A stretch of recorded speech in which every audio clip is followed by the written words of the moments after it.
Good evening, everyone. I hope my mic is on now and everybody can hear me. Let's go ahead and find our seats if we can.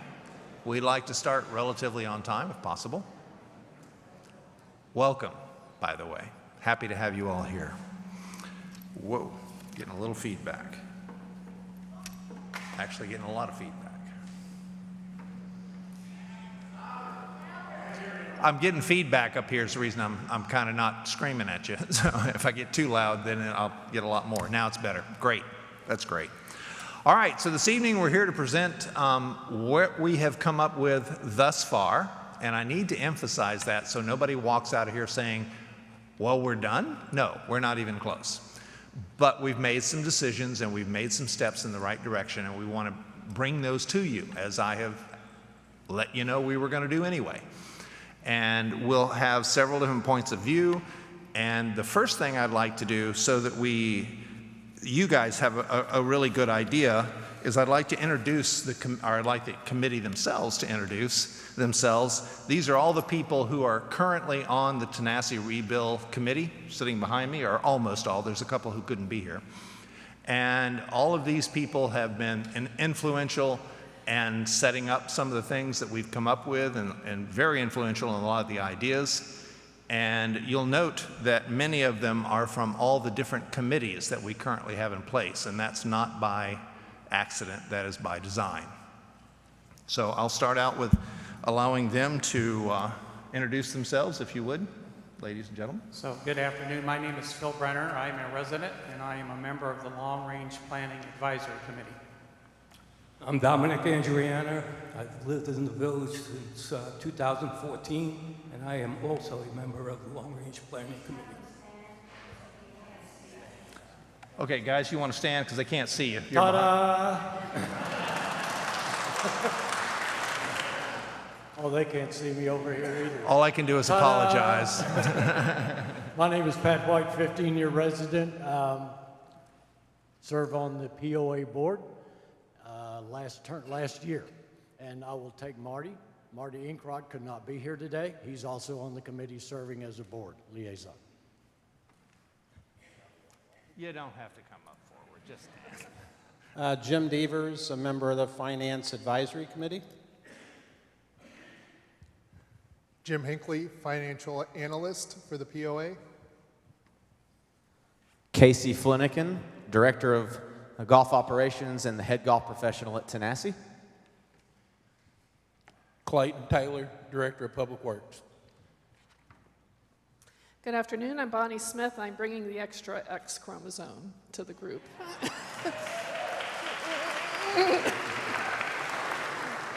I'm a resident, and I'm part of the committee that's working on the building. Mark Bloomfield, I'm a property owner with the construction experience. Wells McClure, I'm the Director of Golf Course Maintenance and the Tanasi Golf Course Superintendent. Howard Higbee, a 28-year resident and representing the Golf Committee. Jeff DeGula, Purchasing Manager, POA. John Tierney, I'm in my third year on the Public Services Advisory Committee. You weren't on, kid. Hello. All right. There My we name go. is Beth Kaburka. I'm the Chief Development Officer and also oversee marketing and communications.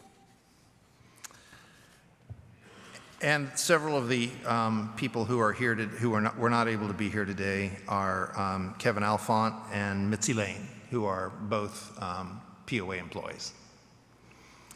So let's go ahead and bring up the agenda.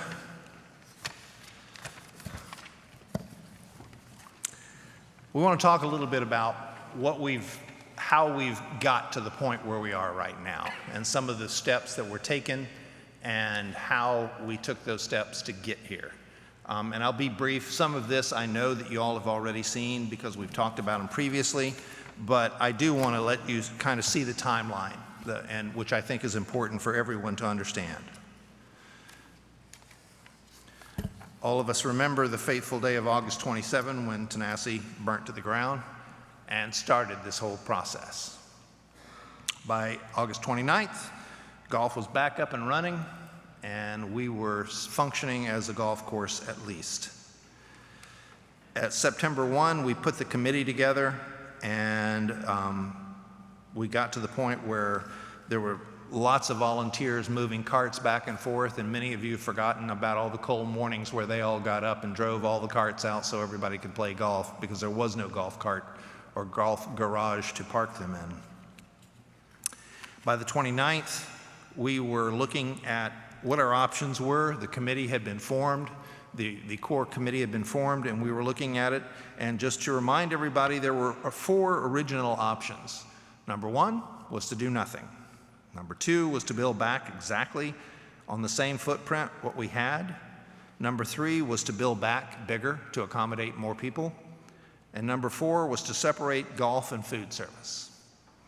So at the end of all that, we came back to making the decisions about how to move forward. And by the way, those decisions were made and started from your input. When we went those 4 things I just listed, we went through and put those out for people to respond to. And we listened, and we've moved ahead from then. October 5th, we did a second walkthrough with the insurance. We got the cart barn put in place. We ordered the current temporary building and got all that started. On the 21st, the pad and all those things were built. We explored options like food trucks and some other ideas for that area. By November 9th, the committee had pretty much made the decision that the insurance was only going to pay for so much, and so we got the golf cart and we got the one little temporary clubhouse that we currently have.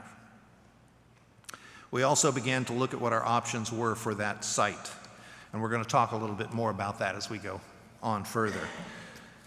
December 1st, we had a meeting directly with the insurance company and went through all of the things that were necessary with the insurance, and took us to the point where we began the discussions about, do we use the current foundation or not?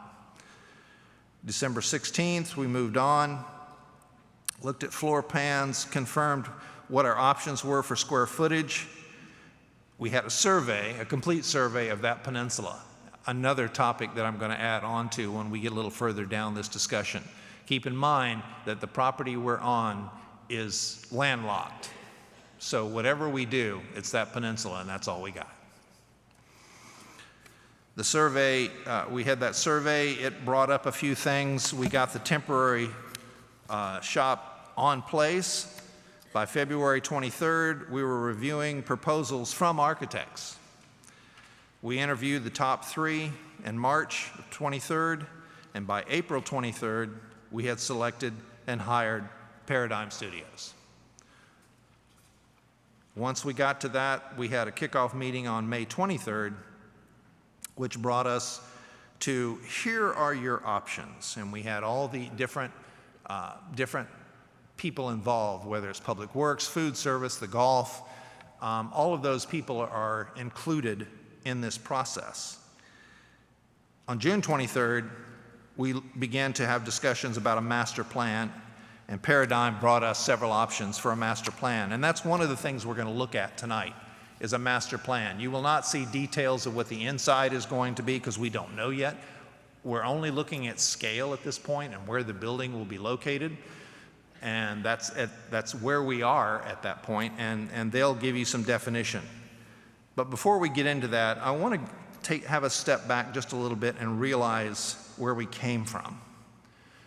Some of this stuff has been items that I've had to research, as I'm sure every one of you is aware of. I've only been here since September, and I had the dubious distinction of signing my contract the day Tanasi burnt down. So that has limited my understanding of exactly what has been in the past. So I've had to go back and look at the research that Long Range Planning has done, that Beth has done through some of their surveys, to get an understanding of exactly what was going on before that burnt down and what people's opinions were. So a couple facts that most people, I don't believe, realize is, number one, the developer built that building and he gave it to you. So this association has never paid to have that building built. It was given to them as a gift. So any money that we've received in the insurance, any of those things, that's free money. That's money that we would have never had that not been the case. We're not repaying money that we'd already spent on that building, none of that. It's a gift. So that being said, he also chose to build a building like that for that golf course on a peninsula where we are completely landlocked to use only that area to define a new building. Now, before I go too far, I'll forget to mention, and I think I've brought this up at enough meetings that you're probably sick of hearing it. Currently, we are in negotiations with the insurance for the final amount of money for the foundation. It appears that that is going to go our way, but until we see the check in our hands, I will not tell you that it has gone our way. And it's going to probably give us an additional $600,000 to $700,000, depending on how it goes out. At least that's what we're looking for. It may be less than that by the time it's negotiated, but that's what we're looking for. And what that will do is it will put our insurance money over the $4 million mark. Currently, some of you have asked about, well, where's Chet getting the $4 million? All I see on the reports is $3.9 million. And they're right. That's the report of the insurance money. That is not the report that reflects what has been set aside since around 2018 or earlier in the reserves for the expansion of Tenassi. And that's approximately $4 million, or that's what's been on the record since then. And that's way before my time, so I can't tell you exactly when that got there. But that's where you've heard me talk about our budget and where's the money coming from. Haven't gotten aside from that. And all of the process, everything that these folks have worked on, everything that Paradigm has worked on, has been driven by that budget. And it is a challenge by every shade of the imagination. So let me give you some examples of why that is. Back in September, when we went to the insurance and got our insurance on board, and they were going to set their stage, and they wanted to know what it would cost to rebuild Tenassi. And we went out, hired a contractor, gave him the original plans, and he came back with a number. And that number equated to $278 per square foot. And I'll say this ahead of time, forgive me, but there's going to be some details that you got to wade through, and I apologize for that, but I think they're important. So that was in September. As of June 1st, that number is now $312 per square foot. And so as we go, the longer we go, it gets more expensive. And so I don't ever want to pretend that everything is perfect. We're chasing this as fast as we can for all the reasons I just described, regardless of what the final decision will be. All right. A couple other things. The last thing, and again, I'm telling you this out of my research of history, not out of me living it, and many of you have lived it. The very last problem that I have found in almost every place I've looked, online and through the material that Long Range Planning afforded me, was the number one problem with Tenassi was parking. Today, there's nobody at Tenassi eating. The only people who are going to Tenassi today and parking in that exact same parking lot that you had all those years are golfers. And they're still parking on the grass. So if we go back and look at percentages over the years based on the material and the data I could find, golfers were actually only about 40% of the people who use Tenassi. And there's a lot of golfers sitting in this room. So I need you to understand that, 40%. So that means that if golfers are flooding that parking lot today with nothing else going on, we should be concerned. And we should be looking at that seriously. So, and all the things that it came down to, food service, parking was the number one deal. The other thing that I want you to keep in mind, and I'm throwing these numbers out just so they're in your head as you consider all these. Everybody wants a lakeside restaurant. I don't think there's anybody in this room who would say, Lakeside restaurant, pooey, let's put one out in the middle of the field. No, they want a lakeside restaurant. And everybody, even back in 2000, 2020, even then when they surveyed people all the way back that far, everybody complained about parking and the need for a lakeside restaurant. Even the boaters complained about parking and their ability to access the docks. So, and again, all anecdotal for me, but there are statistics that have been out there for a while. The other thing that came up is that we are currently growing. The idea that we are built out is a misnomer. We still have approximately 1,000. I almost did it, Beth. Beth is always after me because I drop zeros when I talk to people. We have about 1,400 to 1,600 homes left to be built. Currently, we have about almost 1,600,000. Thank you, Beth. 16,000 homes, 6,000 homes, not quite 6,000 homes. So as we build out, 7,000 and change is our build out number. We're not that far away. So whatever we build today is going to be what we got. Now, also in doing the research, I had understood that and that money that I talked about earlier that's in reserve, was in response to back in 2020, 2019, they had planned to expand the kitchen, and there was money set aside to do that at Tenasseee. They also had planned to expand the seating area for the kitchen area, not the kitchen area, but the eating area, all of those things. That was also part of that plan, and that's where that money was coming from. So at the end of the day, we're actually going to do everything we had planned to do right in the middle of the time frame we had planned to do it. So I was interested in finding that out, that this is not a new issue. Almost every respondent in all of these things referred back to hindsight. I think all of us would admit, and again, before my time, that Tokwa, even though it's a fairly new building, is already too small. You've had to expand the parking space for Tokwa. And in my mind, when I was hired as CEO, my job was to take you to the future and to build to the future and build the future of Tellico Village. If at the end of the day, I build you a building and we all agree on that building and it's too small the day the doors open, I've failed. And so I have to encourage you to keep those thoughts in mind. I always say this and I get a lot of laughs and sometimes I get a lot of what's he talking about. But I am only the hired hand.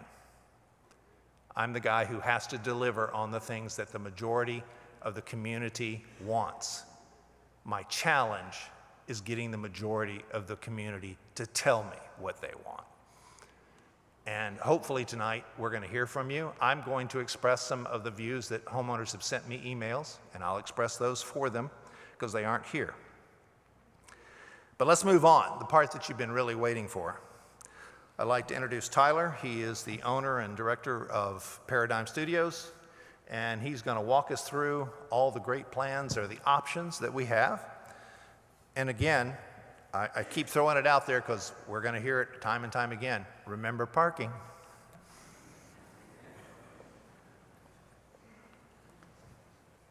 Thanks, Chet. Hi, everyone. I'll come out here because I'm going to point at that screen here in a few minutes. But my name is Tyler Thayer, like Chet said. I am a UTK grad. So I'm back in one of my favorite places in all of the world. I am an architect by trade and a designer, and I love everything about architecture, building spaces, and really building spaces for people. And so Paradigm Studio, I founded in 2016, and we are now, we have continued to grow. We're in Nashville, so I was actually born and raised in Nashville. My mom and dad met at UT Knoxville, so I followed in their footsteps, second generation. My son, 8 years old, hi Calvin, he came with me up here because I wanted to show him what we do.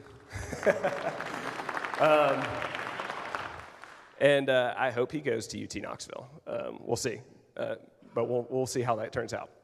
So I founded Paradigm under kind of the mantra and the desire to make great places. But I also understand, I work with a lot of developers, budget is key, timeline is key, and honestly, timeline, as Chet eloquently put, equals budget. So it all kind of comes back down to the numbers, but the question is how do we create great places to be and to enjoy on a budget and make sure we hit it and get there. So Paradigm was founded on some of those notions. We don't do any one type of project. What I think I told the committee when we interviewed, I said, we do everything. We do beautiful churches like this. I hadn't been here since pre-COVID, and I forgot how beautiful this church is. But we do churches, we do office buildings, we do church offices, we do coffee shops, we do restaurants. We did a steakhouse, a 5,000 square foot steakhouse in Nashville that's really awesome. I did a 9,000 square foot steakhouse in downtown Nashville that is just beautiful and serves dry aged steaks. So we understand what I like about all that. I'm giving you a little prep, a little of this, which is we understand a multitude of different types of uses. And the very first thing I told the group that interviewed me, I said, you're not building a clubhouse. You are building a mixed-use building that has a restaurant, a bar, outdoor seating. You have boaters that engage with this place. You have golfers that are here. You have a pro shop, which is retail. And that's what we specialize in, which is all those things and bringing them all under one roof. And one of the biggest challenges in the master plans that we're going to look at, the biggest challenge is perhaps the circulation of all those uses. Across, like Chet said, a peninsula, there's nowhere to go. You really have a highway on the backside and then water all the way around the space, and it's beautiful. Of course, the developer is going to put the building there, but it presents a lot of challenges, especially when you're infusing it, not just with golf operations, but for the community, the other half of the community that is going to be using the restaurant and those things. And how do you balance these out well? How do you get them right? Not one side is too big over the other side, but how do we get them to mix well? How do we get it to where our boaters feel like they have a place to be and they don't have to go around everything? But also, they're kind of out of the way of all the other stuff. So we need to marry all those things together. That was kind of our challenge, and that was kind of what I pitched when we came in. I said, we got to figure all this stuff out. We got to figure out how these 5 or 6 uses circulate across the site. But let me start a little bit back. But before, and this is what drives everyone nuts about Paradigm, I like to draw things, only a couple times. I don't like to get it wrong. It's kind of my personality. I really like to get it right the first time. If we can, or get really close to it. So we actually don't start drawing right away. And so part of the reason why this is a couple months after we were selected is because we took the committee on what we call a precedent analysis. Do you guys know what that is? Anyone know what a precedent analysis? Raise your hand if you know what that means. No one. All right. A precedent analysis, back when I was at UT Knoxville, staying up until 3 a.m. in the morning drafting for my professors, is an existing building or a site or a place that we like. That we say, hey, these architects, these owners, these developers, they did something really great. And you kind of take that imagery, you take the plans, and you kind of break it down and you try to figure out why is it great? What are the elements? So I'm going to kind of talk a little bit artistically today and a little technically, and that's what I love about architecture, is kind of the marriage of the artistic and the technical. But we took the committee on that first. So and what they asked me to do, I came here prepared to say, hey, here's the technical kind of like things that we looked at, but they actually wanted me to show you what I did with them so that you guys can come along with us, which honestly, we're doing this for you, so to bring you along to why we are where we are. So let's start. All right, so we'll flip over here to the exterior site. So there we go. Okay, and I have I guess, oh wait, here's my green. Yes, so for those of you, I'll do a couple things. For those of you online, I'll point. And for those of you here, I'll point up there, or you can look at it wherever you want. I'll try to do both. So what we like to do is break our precedent analyses into segments so that we can understand the things. You were actually kind of getting the cold version of that because we presented some things that people didn't like, so we took it off and we kind of presented stuff. This is kind of some feedback from the committee. And then it's also good to note that a precedent analysis might just have one element in the image that is applicable to what we're discussing. So a great example, this guy is over in Europe, and most of you probably hate this thing. It is contemporary, clean lines, super modern, all these kind of great things. So why are we having it on here? Well, the image is a little difficult to see, but over here, we started the discussion. Remember, this is site right here. We talked about utilizing the site. So interestingly, we have beautiful views, but we're also on a hill. Once we studied the topography on Tanasi, the clubhouse location is kind of high in the center, and then it meets the water on all three sides. So we actually have some topography on the site. So what we wanted to do is kind of show, what if we built the building a little bit into the hill so that we're utilizing what God's given us, right? So we have a hill, let's use it to our advantage. A lot of people think basements are free. They're not. If you've built a house here, which all of you have, or you bought into it, you probably know that a basement's not free, but it is more cost-effective space. So how do we use that? So again, back to budget, the cost-effective space that we can use, how do we use it? So that's why that's on here. You also see kind of up here on the left and up here on the right, and this guy is kind of also on the top. So right here, this is kind of built into on top of the hill and kind of a different way of thinking about it. We talked about it. We also talked about this, where the cart storage, similarly to this one, was built into the hill on the side. The cart storage here is actually built into the hill, which is what I kind of imagined when I first came to Tanasi and walked the site. I imagined kind of cart storage like the original building, kind of underground in our cost-effective space. We need about 5,000 square feet to store all these carts. It's a lot of square footage. It's bigger than a lot of our homes. All right, so let's go to the next slide, please. Then so we were tasked with this idea of a 22,000 square foot building, 3 stories tall. That was a block in the center. And which also came with, hey, we got to get ADA, so we got to get an elevator, and it's got to service all these floors, and we don't really like that, but it's kind of a necessary evil, and all these kind of things. It's not really, it's great until that one elevator closes, right, and then you got to maintenance it. So the kind of the question was that our team, when we were kind of playing around, and we show you a lot of multi-story buildings in the slide deck, but we wanted to pitch this idea. We said, what if we did everything on one floor?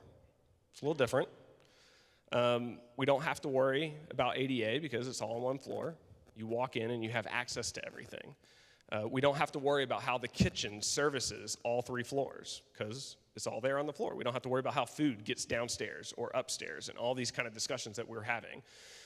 So we wanted to bring a couple precedents for how that might work.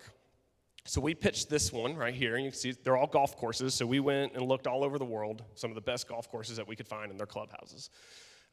This one, you can see the course beginning, and you can see how it's kind of separated. It's actually all one building, but it does have this really nice kind of courtyard. So I'll point right here for those of you at home. This courtyard, number 1 here in the middle, where they took the building and it's all covered, but it has this like nice place so when it's raining, there's a place to hang out and to gather. And in the end result, this actually has tables and chairs and some really nice things there. So that was kind of nice. It also kind of gave an opportunity within this building to kind of separate uses a little bit. So you kind of see where I'm going, because I talked about we have all these things on top of one another and how do we kind of separate them out a little bit. This building kind of does that nicely. We also talked about this guy right here.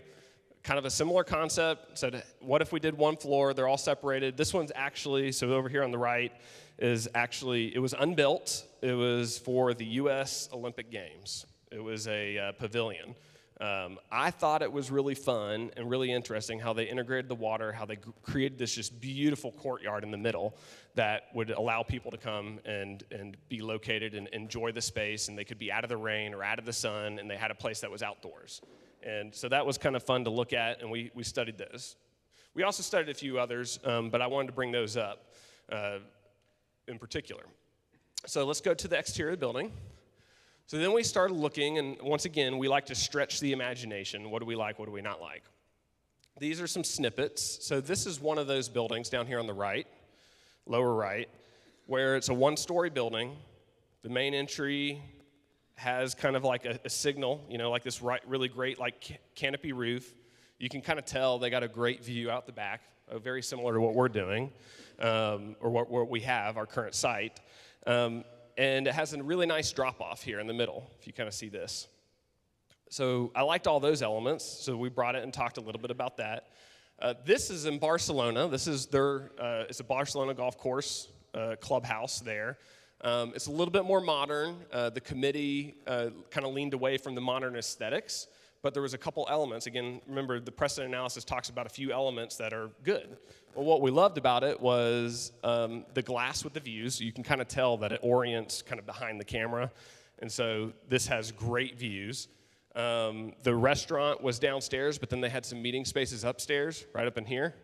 And they had this really fantastic, it's a little dark up there, a little bit better here, but a really fantastic covered porch that just looked beautiful. Like, I can have the views, I can hang out, I can be with my friends, my family, and enjoy some drinks and some food. So we kind of like that, those elements of that image. And then over here on the left side, we kind of looked at it like, okay, some of the aesthetics. We like warm wood tones. We kind of like some of the stone that are in some of these images. And we just kind of talked through the things that we liked and we didn't like, and we X'd some things, and we just kind of talked through those.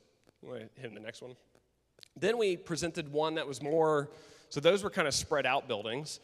We presented a building here, another golf course. Again, here was this one talking about in the hill, and we wanted to illustrate the hill being built into the hillside. So these three images right here. Those and these guys right here are one building, 2 stories, built on top of each other, built into the hill. We kind of like the stone. We like the warmth of the stone. It's a little cooler stone, but there's something about earth's, the stone from the earth that's just really nice and pleasing. We loved kind of how the front had a nice little drop-off area, a covered awning. It was very directional. You knew where you were supposed to go. And then we kind of liked the back a little bit with all the glass again. Not all glass, but we had some like great views, and I imagined and kind of painted this picture like we just have these really great views and we're capturing them. So we talked a little bit about that one as well. Okay, then we'll go to the next one. Thank you. Then we also brought in our interior designers. We're a multidisciplinary firm. We have construction project managers, architects, and interior designers. So we brought in our interior designers, and we went through 2 episodes of this. So we talked about the pro shop and how important that is from a retail perspective. It's a cash-generating portion of this, but it's also just we need a really nice pro shop. We don't want it too big. We don't want it too small. It's got to fit like the right thing. We got to fit in the budget. So we got all these parameters that we're working with. But we just wanted to kind of talk about aesthetics. We talked about utilizing wall space. So this image is really about the wall space. This guy, kind of about the wall space. Like, how do you build something simple, but it looks really nice, but it displays all the products? We'll get into it. We'll get into the lighting of it, the CRI of the lighting and how we do that, but we'll work through that later in the details. Also, kind of right here, we really like the kind of light atmosphere of this one. We really like kind of the whites and how bright and airy and we also imagined you can kind of see it in the back, but also seeing the views of the lake and how that could work. And then we kind of like just, some of these other images, just some good wall built-ins. I think that was one of the big keys is how do we utilize our wall space so that it doesn't feel so cluttered. We'll go to the next slide. And then we talked about some really fun golf simulators. One of the things that we want to add, and I think this was planned for potential future expansion in another course, but now this offers us an opportunity to build it thoughtfully into the space, are golf simulators. There's a couple things I want to make sure. So we're looking for how, again, going back to the mixed use, and this is a little bit of something for everyone. how do we activate the golf course, this clubhouse, when it rains? I think we did some math, looked at the almanac or the historical record, and it rains about 100 days a year. And so there's 100 days of no golf. So the question is how do we we activate the golf portion of this clubhouse during those times? How do we do that? And then also from a retail perspective, how do we try out a club that we might want to buy? So we kind of looked at this. We looked at our some really fun simulators that might be built into the space. And again, we wanted to highlight kind of windows, because I do think the windows portion of this, and I'll point here for the home viewers, is going to be a prominent piece, having that connection to nature, the inside and the out, and bringing nature in and kind of bringing the inside out. That's going to be an important part of what we're doing here. We'll go to the next slide. And then we talked about, might be one of my favorite things, because I love to eat, is the restaurant. We talked about the old Tanasi had a kind of nautical theme, and so we wanted to look at some themes of how we might accomplish that. We also discovered, and we heard it earlier, the kitchen's too small, the bar's too small. And as we continue, I think the whole committee is like, the bar needs to be kind of a central hub. Like, we need to be able to have this. It's a community-oriented place. It's a place to be able to hang out, enjoy fellowship, and really enjoy it. So we have a couple images of bars. I think a lot of people have been drawn to this. One reason, the views. How do we not block the views? So looking at a bar design that is low, nothing up high, the servers can serve you, get in and out, and get everyone around and get the most people, and all still without blocking the views. So if you haven't figured out the theme, views, views, views. I mean, we have one opportunity to capture those views. All right, let's go to the next scene. Then we talked about the restaurant proper, kind of nautical, but kind of fun, light, airy. We like these kind of ceilings, all these kind of great things. We love the idea of bringing character into the space. We talked about more comfortable seating. How do we get people to be comfortable? We've also talked about, we have all kinds of different groups that use the restaurant. We have people that are dining. We have people that aren't dining but are playing bridge. We have people that we need to accommodate. We have people that need meeting space. But how do we not let the meeting space blow the budget? So all these things we're figuring out, and so some of these kind of come and start talking to it. We're talking about maybe there's a different space for that's a part of the restaurant, a part of the bar, but it's actually kind of an open public space that doesn't interfere with the restaurant and their activities in the bar, but is connected to it so that you could get a drink or whatever you want to do while you're playing bridge or hanging out, or I'd be playing Risk with my son. All right, we'll go to the next one. And then just a couple more imageries of just different things. I think, one of these in the top right here is really, and the left over here is just the views. We really want the restaurant and the bar to have views of the space. All right, so let's go to the next one. All right, before we go. So now all that information came back and we got feedback, and we did this about 2 or 3 times. We did some digital presentations with some of the members that weren't able to make it. The committee members, I think there's like 17 committee members. Is that what it is? We went through it. So let me walk you through. Then we came back and we prepared master plans. We prepared 3 master plans that look at how can we approach this differently based upon all the discussions that we had. So we'll go to master plan option 1. All right, option 1 with all the parameters. Let's talk about the site. I probably should have started with nothing on the site, but let's just talk about the site. We got this area that is all water. We got our highway. So for everyone at home, this is all the water line, and then here's the highway at the bottom. So just all of them are oriented the same way. You will notice this option contemplates removing hole 9. The reason is for parking.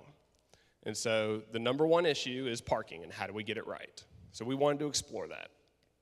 And so what would it allow us to do? The other thing that this is we wanted to explore the kind of the preconceived notion before we ever got involved, this 22-story, 3-story clubhouse, kind of a rectangle. We put some arbitrary, all these ins and outs are arbitrary. They're just to make it look pretty. But we wanted to explore that. Then the other thing you'll notice is kind of this line is something that we feel as Paradigm is the primary view. So that points towards the silos in the water. What we want to do, the current clubhouse is about right here. We want to orient the view to where the view is. And we want to make sure that we capture those. The other thing is we have been tasked to find a way to put a 10 to 15,000 square foot putting green on the space. This is for traffic, so that the putting green does not wear out and it will last and also be kind of just a really great putting green. We are not golf architects. We are kind of conceptual architects, so we will get a golf architect involved when it comes to the design of that, so don't get hung up on if it looks like a bean or doesn't look like a bean or whatever it needs to be. So these are representative. And then we looked at how do we get circulation on site. So let's talk, before we move on to the other elements, some of the circulation pieces. So we have hole 9, and we have a cart path that currently comes in here, and it does dodge around hole 9 out here. But it also kind of comes into the space, and I understood that there was issues with carts running into the traffic and like where primary traffic is, and there were close calls, we'll just put it that way, that have occurred. So one of the primary ideas is to reorient cart path along, honestly, where the best views are, and kind of rebuild that site, and I'll point up here, around the peninsula and all the way around and back, and then they actually have a way to get back to some parking, because I know we all like to unload, but we also need our launches on our big days when we're starting off first thing in the morning. And we wanted a patio, and I think one of the things that has been recurring is we are a social community, we need a place to gather, and we want that. And so this also has a big patio, the space, and then the putting green. So we talked about that. We also are reserving, we have civil engineers on sites, but we're not civil engineers, but we do know that we're gonna have water quality, so we gotta deal with the water. So you can't just pave over this whole thing. And I don't think any of us want a Walmart parking lot. So we're not going to. But what we need to do is make sure that we're planning with enough room. So we have water quality at the low end of the site. Remember, this is the low. This is our property line dedicated by the 820 TVA line. We have water quality up here. Lastly, we wanted to explore what would it be to maximize parking and to split up the parking a little bit. So A, it wasn't just like a big parking lot. But also we could give kind of a natural circulation to the parking. So golf goes one way, restaurants go another way, and we kind of untangle that circulation. So a common theme in all these you're going to be seeing is how do we untangle all these overlapping pieces. So this one kind of looks like that, and then we maintained the entry on almost all these. There's a really nice cluster of trees that are right at the entry that we kind of want to keep, and also we already have the curb cut. We don't want to introduce new curb cuts. So more or less all of them maintain the current entry there, and then the road kind of comes in and angles towards the view. All right, so before we go on to the next, this then led to the conversation about a single-story building. What might that look like? Because this one, we have a smaller footprint, all right here, 3 stories. Golf would be on the first floor, including potentially the pro shop, restaurant on the middle floor, and kind of the meeting space up on the 3rd floor, all connected by elevators, dumbwaiters, complicated stairs, and how do we do this for vertical circulation? So let's go to the next slide. We wanted to contemplate 2 other variants that were single-story designs. One is one where we embrace the view here through the circulation, so we kind of maintain this. And this one, we contemplate what does it mean to keep hole 9 from a parking perspective. And so what we found is we lost about, depending on which plan we're looking at, about 50 to 80 parking spots. So this one represents approximately 200 to 210 parking spots, depending on the final design. And we're currently at 127, if I remember right. Is that right, Beth? Or 132? We'll just call it 130. So we would gain approximately 70 spots. We've looked at the math and kind of looked at all this. We are thinking from a professional team that we really need to be in about the 280. I think the long range committee and a couple others came in at 380. We kind of feel like that. It's not achievable on site.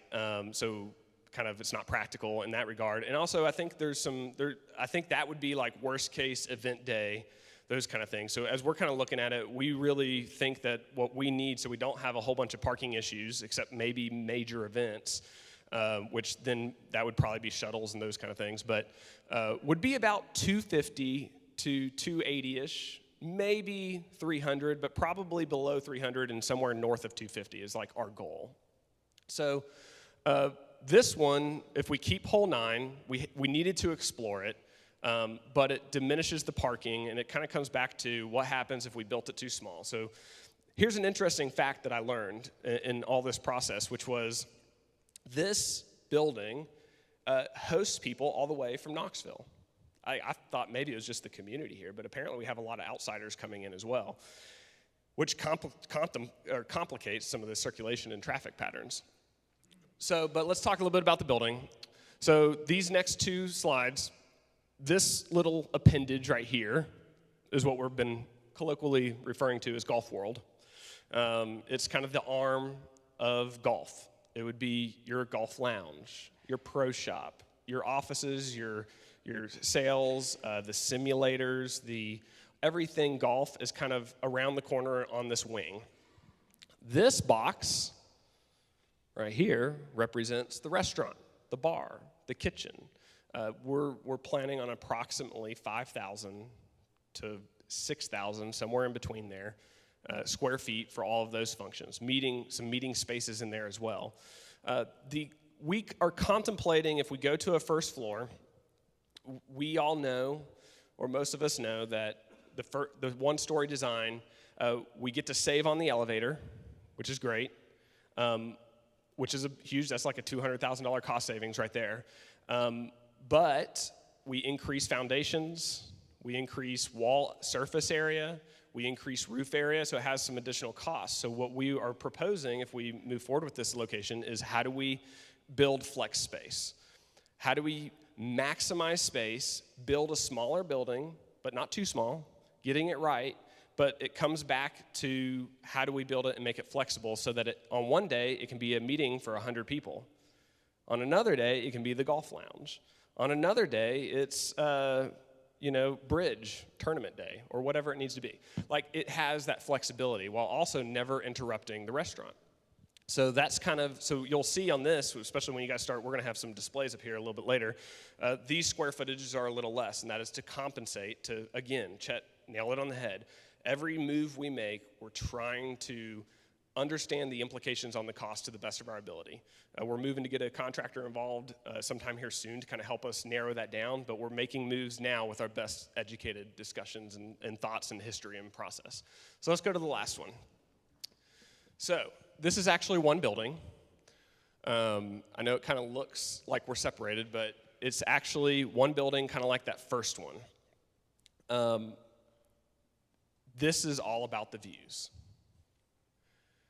You come in, we introduced a roundabout, a circulation element that slows people down, that helps us to move people to one way. You go around, you go another way, you go around, and you go another way. So we introduced something different. We also think that it would make it a really great wow moment. All these buildings are meant to be kind of, after the signage coming in to Teleco, this is the first thing that you see. So we got the great waterfall, we got the great beautiful sign. The very next thing that everyone that's going to build these last 1,400 homes and everyone that comes and visits, this is it. And so this contemplates kind of similar, 2 separate parking spots. We imagine this being restaurant entertainment, this one over here being golf and boaters. You'll also notice, and I didn't mention this on the other one, we imagine moving long-term boating further into our little bay and just relocating it. And we imagine the furthest parking off being kind of this location where boaters would be going and parking and being able to have direct access instead of having to walk all the way around and down and bring in their coolers and all those kind of things. And we imagine this kind of being over here and kind of this parking right here and having close to this kind of snack shack that could be kind of retrofitted a little bit with some of the boating gear so that we kind of keep that as like a dedicated element down away from everything else. And then we imagine right here to get to our 14-ish thousand plus minus square footage of the putting green, we actually mentioned kind of like 2 putting greens. So the other 2 you saw were like 1 singular putting green. So we imagine maybe 2. 1 up high. We have 14 feet of grade change from about here to here. So 1 up high would be the putting green. It's approximately the size of the 9-hole right now. And the other one might be a different one, which might be a chipping green with some bunkers around it and those kind of things, and it would actually be lower. And we would use the interstitiary space between here and to the bottom of that chipping green to actually transition some of these areas. And then we have the golf world. So right here, this is the view. We imagine people coming in and you're coming to drop your spouse or your friend off. And I don't know, how many of you guys like the beach? My kid, including that one right there. Yeah, my son loves the beach. We imagined on this variant kind of this idea, if you go to the beach and we park, and like the very first thing everyone wants to do is like run out to the beach and like see the view. So we kind of imagine that the same thing. For those who visit the first time, would be dropped off, and we want them to see the view and just frame it. It's picturesque. You see off into the distance, and it's all covered. We imagine this being a multi kind of use covered patio courtyard, so that the building has multiple doors, like all this has doors out to here, and it's all covered. The roof system is all connected, and this courtyard might have a fireplace and those kind of things for the rainy days or the cold days or whatever we want, or just a great day and you're out there and you don't want to be inside. We imagine the restaurant and the bar being kind of a little bit separate. We imagine this in particular, the bar. I remember I said that the bar was kind of the central hub to all of our discussions. It's kind of right there in the center, equally usable by the golf world, equally usable by the restaurant world. And then we kind of, again, the artistic guy in me, I'm looking at how do we reinforce that. And so we imagine a new dock that is a guest dock, because we found out that there's actually guests and there's residences and there's like long-term lease or slip owners or renters. And we imagine kind of this new dock that's simple, very direct, but also draws the eye to the view. And it just, everything reinforces, really in all 3 of these, but specifically this one, that view. And then on the other side, restaurant patio. So right here. That just wraps around the restaurant. And then this little is the service yard. So all of these have some commonalities. They're all different. We explored 3 different kind of variations and how this might accomplish. They have pluses, they have minuses. All of them assume that about the 5,000 square feet for golf cart parking is down below, even the 1-story ones. So again, putting that parking underneath that building and getting the carts in and out. But I think so. But after the discussions with the committee, we're leaning towards the 1-story version. There's a lot of benefits from how food circulation happens, how the lack of needing a elevator and the maintenance for it, and all those things. There's just a lot of benefits to the 1-story building. And so in all of the 1-story versions, we look at reducing the square footage to compensate for that, and then looking at flexible space so that we're not just reducing and cutting, but we're better utilizing. And this one is actually the happy medium of parking. And so if we have something on this side, we get to, if we use the Teleco Loudon standard of a 10 by 20 space, we're at right about 240 to 250, depending on final layouts and those kind of things, which is right about where we think we need to be. If we are allowed to make some modifications with Loudon and maybe use either all of it being, the old parking spots were 9 by 18 in the old space, which are no longer like in the zoning ordinance. But if we can get someone to allow us to do that, we could get it up closer to 300 because everything squishes in. We save a lot of space. Or maybe we do a hybrid and we do some extra on some sides and then some are 10 by 20s. So there's a lot, but this represents about 250 at 10 by 20s, which is a nice kind of like luxurious kind of space If you guys have ever parked and tried to pull out of a space and it's like tight and you're about to hit everything, this is not that. This is like really easy to pull in and out of. What's the next slide? I don't remember. Oh, and then that's right. We'll go to the next slide. And so this imagines on this one, which is where the kind of the committee is more leaning towards, what this might look like from Google Earth. You know, and so we wanted to illustrate, we pulled back the lens a little bit, you know, talked to the golf architect. Well, hey, we got this really great golf course, but we really need more parking. Like, how do we make this, how do we not downgrade this, this hole? How do we make it, keep it a par 4, keep it really fun, keep it great? So we've started looking into what that might look like. We don't know if that's the right solution, but we want to weigh all the options. And so this is kind of one of his little, like, quick drafts of like, how do we make a shorter but really great par 4? And our pros say that he's a whiz at designing these courses. And then it kind of, you can kind of imagine this being kind of a beacon of people coming. I imagine in the evenings, I always like to illustrate what things look like right at twilight. So this is kind of glowing a little bit. I imagine it being very warm and inviting and like a place to be. And like, even though you want to come and hang out at 6 to 8, and just being this really magical moment. And then some really cool kind of new putting greens and chipping greens and some options there. So this one kind of, and you can kind of, we can kind of flip back and forth through the discussions, but you know, this one kind of imagines what it would look like.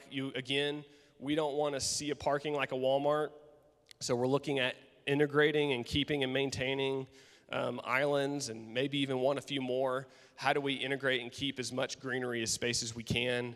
How do we keep some of the mature trees, as many of them as we can? And we'll be looking at that on a more technical as we continue to advance the design. And then also, for those of you that are residences, we're looking at how do we increase buffer. So if you live over here, which I know some of we have living, like I know we're going to have lights, and so we've already started looking into how do we have that 0 lot line cutoff so that the light doesn't bleed over, and how do we create buffers with landscape and being able to kind of be something that's pleasing to the eye.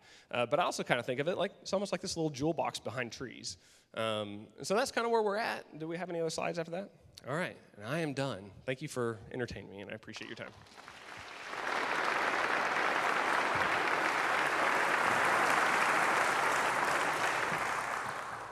So I guess that was a little like drinking water out of a fire hydrant, but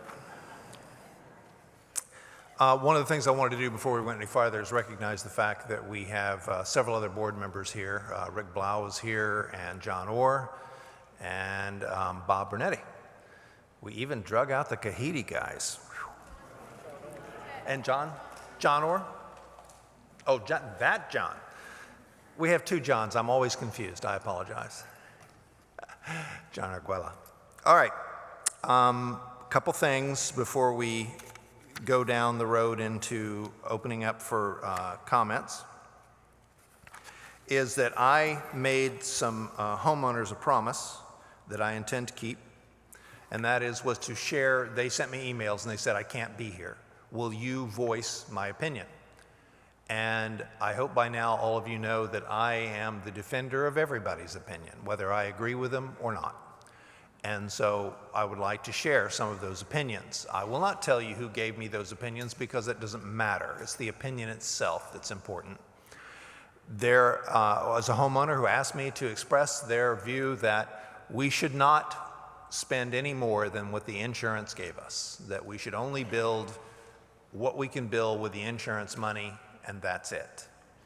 And because they have grave concerns, and I have to say that I cannot argue with the grave concerns at this point, that we are going to have expenses in the future that we're not quite sure of yet, that we'll need money that is in the reserves to take care of that. And that was their opinion, and they wanted me to express it. There was another email from another homeowner that I got that says that we have the duty to build to the future. We must build to the future and have an accommodation that will not only satisfy our needs today, but 20 years down the road, just like this building tried to do. And so those are 2 different points of view. And by the way, the people who want to build to the future, didn't mention money at all, which in my head is also a concern. So we need to find a balance, and that's my goal, is to find that balance. I need to let people know, and I mentioned it briefly, to the topic of can we bill back with the insurance money. At our current rate of increase of cost per square foot, I probably could get you a building similar to what you had, but I could not do anything to the parking lot, and I could not do anything for landscaping. It would eat up the entire amount. So one of the things, and I know there are people here who are very concerned about it, I wish you'd have left the one up that showed the everything there. One of the concerns that everybody's had, and I've spoke to it, when I say everybody, a lot of people, the one that had the trees that was showing a lot, that one. One of the concerns is that when we put all this back, that we will put in greenery and build the trees and everything around it so that the parking lot and some of those areas will be treed in and treated as a green space. And I had the pleasure of looking at a bunch of pictures, and again, this is anecdotal for me, what the building looked like when it was built, and then over the years how it changed. And basically how it changed is it started losing trees. And pretty much by today, there aren't very many trees left there. We've got to put that back. And besides, our rules actually say we have to put that back. But besides that, we want it to be that green space. And one of the things, it really struck me, it's kind of all these things kind of fall in line. I was over at Tennessee National, and as I drove into the property, I noticed that their green space is all on the edge. Everything else they have is all out in the open. They're building these big, beautiful homes in a field. They're building it out with the cows. And so I don't want that for us. One of the things that I have always marveled at in this community is how we've managed to save our green space. And I know there are many of you who are very passionate about us saving our green space, and I don't blame you. Well, that's one of the things I want to put back with this, is to keep that green space going. So I will open up the floor. I got two more things. Okay, sorry. What next? So we are going to give you the opportunity, not just tonight, but we have a setup online, and Beth's going to describe that later on, where you can give us feedback, not unlike what we did before when we said we got these 4 options, what's your opinion? Where you can give us feedback about what you think about these options, and these slides will be online so that you can see them. But give us that feedback. Tell us what you want. You know, I've voiced 2 opinions, and these 2 opinions may seem as though they're diametrically opposed, but not necessarily. And let us know what you think. Let us know how it goes. Because one of the things that we didn't talk about today in all those designs was money. And there's a reason for it. We don't know. And until we do, there's nothing I can say to that other than this. Once we find out, I'll bring it back to you. This is the cost. This is what it's going to look like. This is what we think we can bill for that price. And we'll have this discussion all over again, because it has to go in this way, and you have to be able to see what you're spending your money on. I don't disagree at all with everybody should have the right to at least voice their opinion and let the association, both the board and the executive staff, know exactly what you are wanting and needing.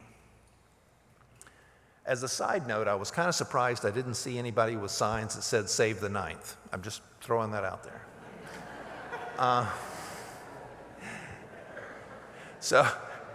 Sorry. And so when we get into mid-July, we're going to be looking at the design, the actual design. What's it going to look like? And once we get to that point, and that will include like interior, exterior, sizes of rooms in detail, that kind of stuff, we're then going to go out and take that information and go out and hire a CMGC.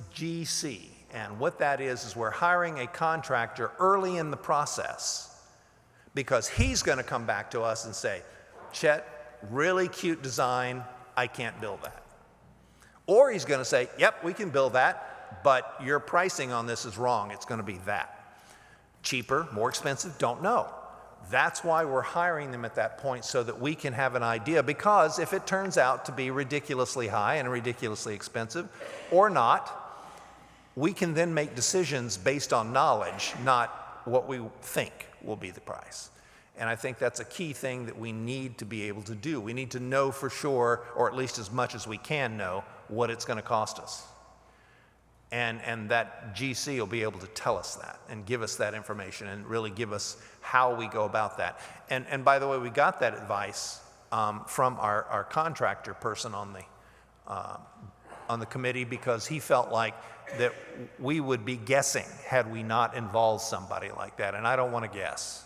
I want to know as close as I can to what it's really going to cost us. So that's why we're going to involve him in that. And then in September, we'll have another town hall that's going to talk about the final review of what it looks like and the final review of the price and the decisions we make from there.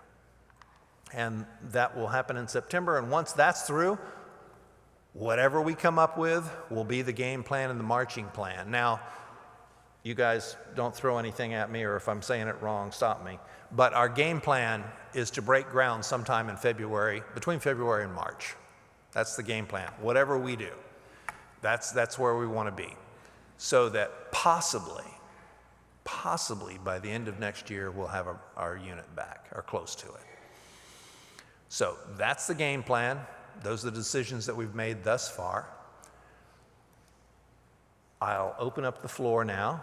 And you want to talk about that, Beth? Yeah, we have one more slide. Okay. So how to provide feedback. On the POA website, which is tellicovillagepoa.org, under the news tab, there's a page that has all the Tanasi updates. As you can see up there, every time we update, we put a page up there that has all the updates and pictures. So this session will be added there, and at the bottom, right below that, is a feedback form. You can fill out that feedback form, and then that will come to me, and I will disperse it and share it with the committee. So that's your best place to send feedback. So we're getting it in one place versus some people emailing one person, some emailing somebody else. That way we can keep it together, and it'll give the committee a better opportunity to review those. So that'll be open and on the website in the morning. Say that again, where it's at, specific. It is on the POA website, which is tellicovillagepoa.org, under the news tab. Click on that, and there's a thing called Tanasi Updates. And the whole page is what you're seeing here. So all the updates are up front, and then that feedback form stays there all the time. You could go right now on your phone and submit feedback if you wanted to. And it's now you can open it up. Thank you, fine. Fine. Anyway, the one thing I want to mention about that is please use this, and I'm sincere when I say that. Please don't send the board or myself emails. It's not that we will ignore them or won't collect them, but this is a far better place to put them in one place so we can see everybody's opinions at once and correlate those and put them together and evaluate them. That's a key function that we need to do. All right, I get to finally say it. What do you got? Bring it out. Step on up. Good evening. Please say your name when you come up and ask your question. Thank you. Mike Blackwell. I've been a resident in the village since 2018. Been in a variety of different leadership roles in the community. Presently, I am the president of the 900-member Men's Golf Association, and I am up here as the first in the parade to say, save the ninth. I am not here to advocate for my own opinion. I'm speaking on behalf of the Men's Golf Association. We've heard and seen three different concepts, two of which involve the removal of the ninth green and modifying that hole. And the one that does not involve that is the only one that we heard has inadequate parking space. So it feels like that decision's already been made. Now, having said that, I just want to tell you that I think, at least as far as the group I'm representing is concerned, if that's the way that we plan to go, there's a lot of hard sell to do. I did take an informal survey, a sampling of 50 members of our organization. 47 of the 50 indicated that they did not support the moving of the ninth green. Now, they're all golfers. And I realize, even if we extrapolate that conservatively to 900 members, and we allow for a margin of error, you're talking easily about more than 90% of a 900-member group that would not support the moving of the 9th green. I understand that there are 7 homes on Tenasseee View Place that do not want to wake up, look out the back of their home, and see a parking lot. Let me modify that. They don't want to look out the back of their home and see a bigger parking lot than they already see. I can relate to that, but I don't think that 7 homes ought to drive the decision. And when it comes to the redesign of the clubhouse, in my opinion, is a community decision. Redesigning or adjusting the golf course is not, it's a golf community decision. So I think it's important that we listen to the golf community when it comes to anything that's going to change the scope of the golf course at Tenasseee. Thank you. Well said. Thank you. I'm John Martz, been here 8 years, been in Cheddar Shores. One of the things that I've noticed, and maybe it's just me that noticed this, but we have a beautiful clubhouse, beautiful restaurant, beautiful bar that's at the yacht club. It's not open at lunchtime.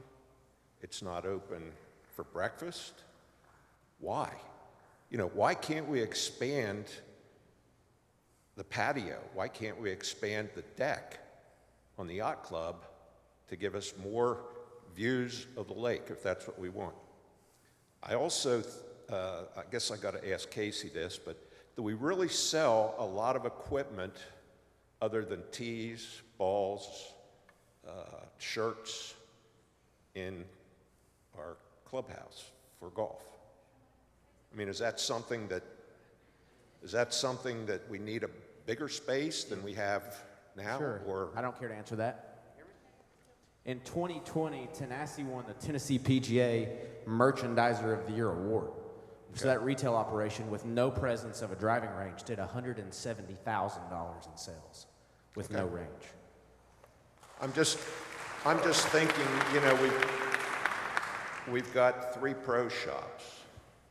If we don't have something at Tenasseee, people can go to Kahidi, they can go to Tokwa to get the same thing. Do we really need 3 pro shops that have all that inventory? Sure, I see that opinion. So the Tenasseee operation is a little different in the fact that you're getting Lenore City, Knoxville traffic, you get more outside play at Tenasseee because it's closer to the major cities, and you're getting boaters from off the water coming in to buy, I'm cold, my grandson's cold, do you have anything? They're shopping, they're drinking. Nothing better than somebody walking in your golf shop with a beer in their hand. You're going to sell something, right? And to the point, I see what you're saying, but myself, I do all the merchandising, purchasing, receiving for Tenasseee. Charles does everything, so he brings different things into the Kahidi golf shop, and Adam Jacob does everything for Tokwa. So you've got some of the same as in like ball markers, logo balls, that stuff. I mean, our logo is consistent, but you'll see Tenasseee sells items that just have the Tenasseee logo. Tokwa just has the Tokwa logo. Kahidi, who are very proud of their community, just has the Kahidi logo. And then they also have the Tellico Village logo. So I do think it's important that we have a Tenasseee Pro Shop operation. Well, what I'm thinking of is, you know, with the internet and everything, you sell a whole lot of clubs. Is that something that we need to have that much room for clubs and things like that? Yeah, your hard goods sales on your clubs, that's one corner in your golf shop. You know, it's not a huge, but I think we have a lot of patrons who support our golf operation and our club sales. They attend our demo days. We'll do probably $250,000 across 3 golf shops and club sales this year. So it's a big part of our operation. Okay, just wanted to ask. You know, I'm trying to save space. I'm trying to, you know, use the space the best that we can. So, but I do think that we need to look at the yacht club as to why that isn't open, why it isn't. I don't know what. I mean, we've got meeting rooms there that nobody uses a lot of the times. The same thing with food service. You know, why aren't we doing that? Understood. We will look at that. I wanted to make sure that I did mention that the gentleman before this guy that spoke made a comment about everything that seems as though it's a foregone conclusion. I will keep saying it until there is a conclusion. There is no foregone conclusion. 9 is not a absolute gone. We are in the throes of how do we fix the parking. That's really the driving force, not getting rid of 9. So I need to be clear, everybody understands that, even though the 2 versions we had, and we made the comment that if we keep 9, we lose parking. That may be the decision that we make as a community. We lose parking.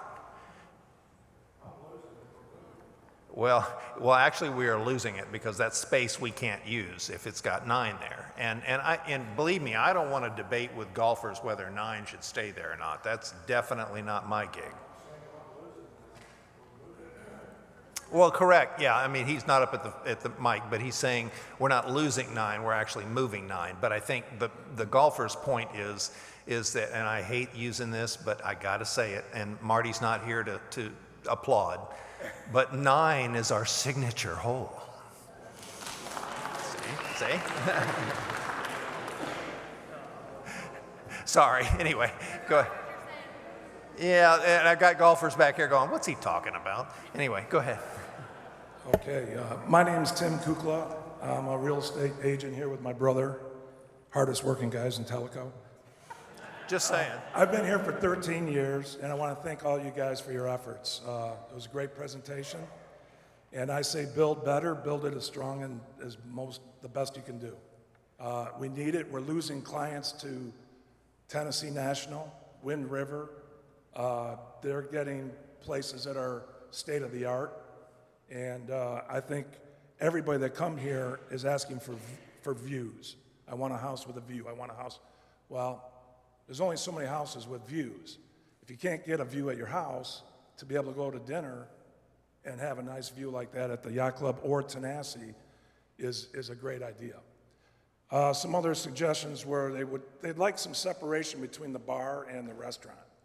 Because if you go to Tokwa after a round of golf, and they're having dinner there, and you bring in 8 guys, just get done with golf, you're loud and obnoxious occasionally, so you should separate those, if possible. And I'm talking about my guys over here. Obviously, you talked about more boat slips, that's great, more visitor parking, room for small band or entertainment area out there. Obviously, covered balconies and shade. Some of these people were asking me about a rooftop bar. Maybe you could utilize the roof, even if you're going to a 1-story building, maybe you could still do some type of rooftop bar up there. And you guys said I was crazy. Yeah. And that's it for me, but I really appreciate what you guys have done so far, and I want you to continue and move forward with it. One other sidebar you can address at other times, our food service. Yes. Is it going to be, do they have to do all 4 places, Tenassi, Tokwa, Kahiti, and the Yacht Club? Or can we limit the food service to maybe 2 places? So that's just something for another topic, but thank you very much. Thank you. My name is Mary Cushman. I lived in the village since 1989. I want to commend you. I want to commend you on what you have done. This is a very difficult situation. I like the idea, what he said about maybe a rooftop if it's flat.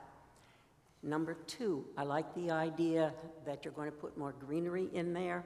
I'd love to see some trees that will be long-term trees that would shade the parking area. I built onto schools over my lifetime, and I know that one of the biggest things that you have in parking is macadam and rain and water. And that's something that I'm sure that you've discussed, because the drainage there is going to be difficult to work with as you bring in more parking and more black macadam. Congratulations. I'm looking forward to the new building. Thank you. Thank you.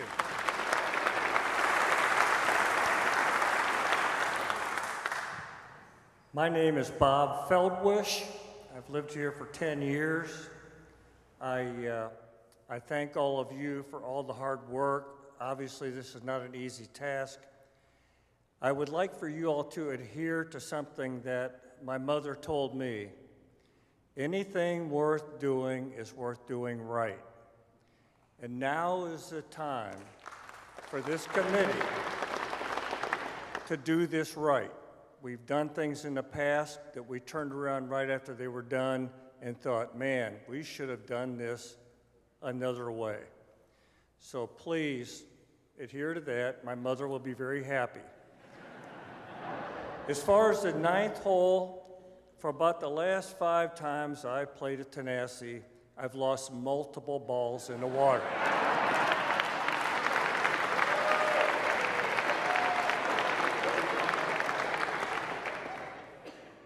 But it's a beautiful hole and it's challenging. Thank you very much. So by the way, one of the things that I'm looking for is I want to hear from the women's golf group on that, because I got a feeling that their opinion isn't quite what the men's opinion is on that. And by the way, I need to be clear, this gentleman brought it up and we've kind of thrown it out there flippantly. 9 is not going to go anywhere. We're going to move it. If we move it, it's going to be redesigned so that it still will be challenging. You just won't be shooting across the water. So I don't want anybody to think that we're going to, throw 9 to the wind. That's not the way it's going to go. Please, sir, go ahead. My name is Carl Harris. My wife and I have lived here for 3 years. I did meet with Chet a couple of weeks ago. And in the essence of full disclosure, I am in favor of leaving 9 the way it is. My wife can't stand it. So we'll leave it at that. There's one thing that you have not addressed, even though it doesn't specifically deal with the redesign of the clubhouse, is the driving range. And I know that there is a discussion about putting in a driving range at Tanasi. I think we absolutely need it. If you do put in a driving range, do you need to have a putting green that size on that footprint?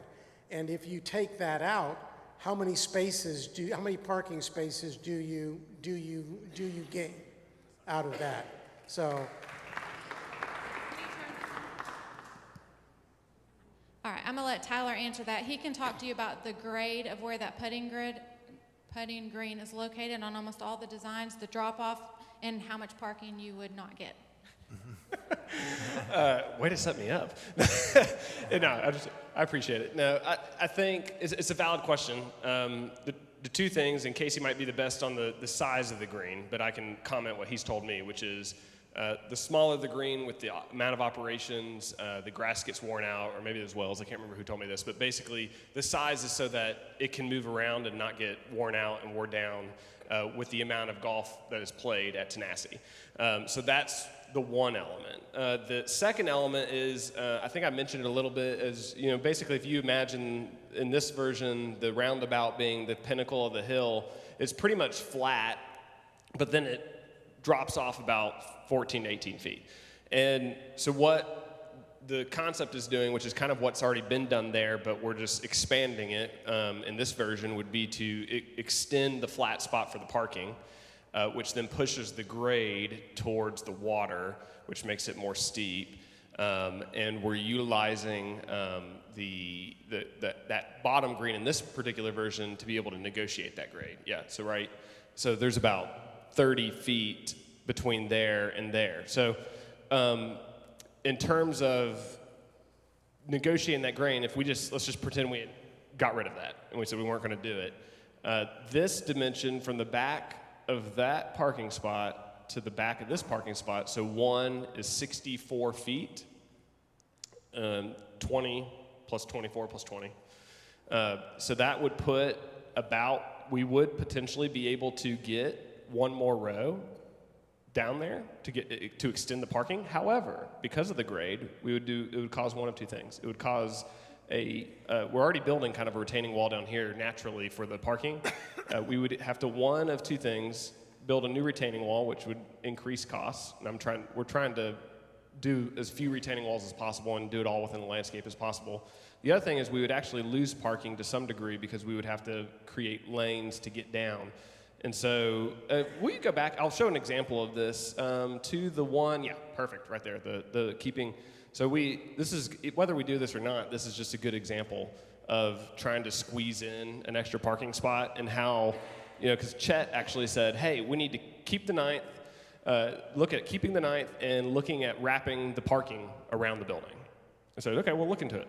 Well, by the time we got all the turn radiuses and all those kind of things, we really only gained 7 parking spots, increased retainage walls, and you really didn't get much out of it. So that's the complexity of it. It could be done, but I think what you're trying to get at is it's like the law of diminishing returns. You don't get as much back as you would hope. Okay. I hope that answers. But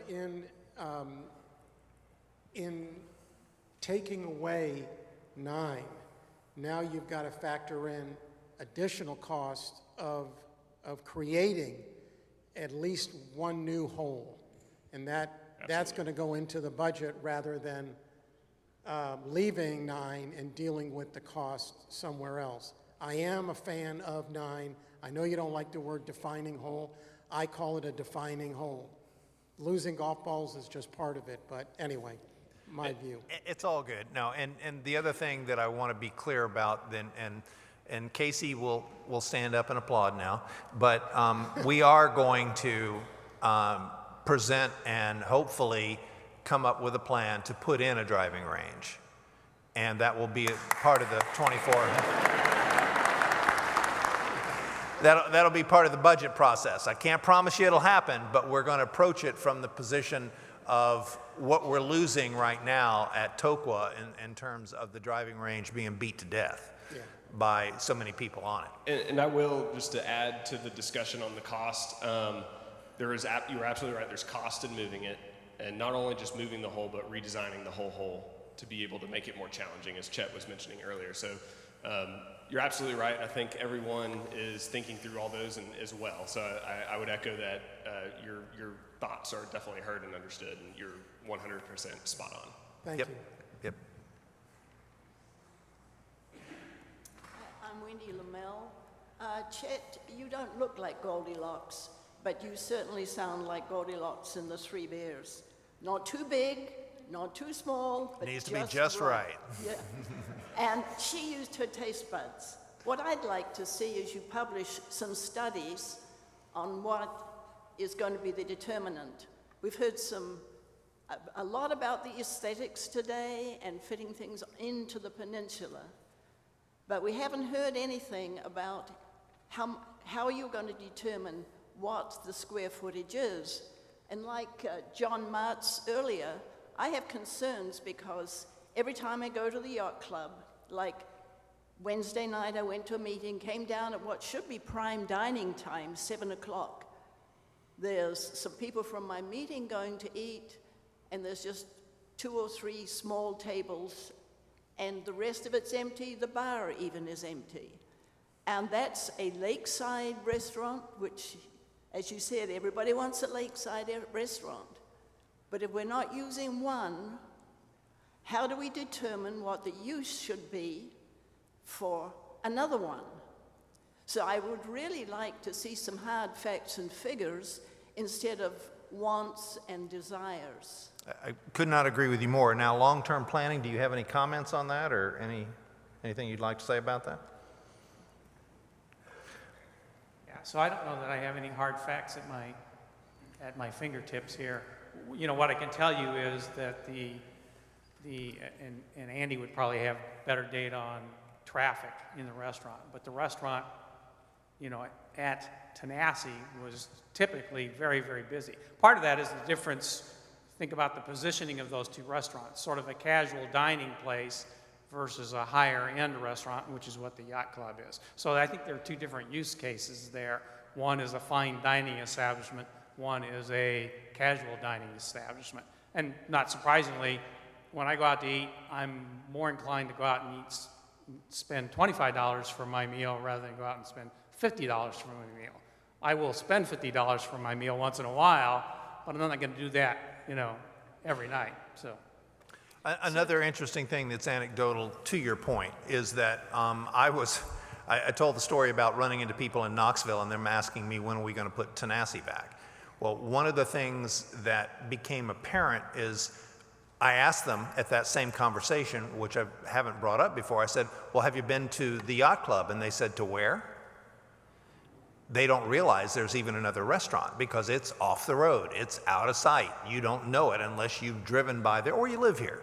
And so one of the draws of Tanassi is that everybody can see it when they come down the road. Good, bad, or indifferent, that's just the reality of that particular building. Well, we have a marketing department. Maybe that's something the marketing department could handle, and maybe the yacht club needs to be repurposed.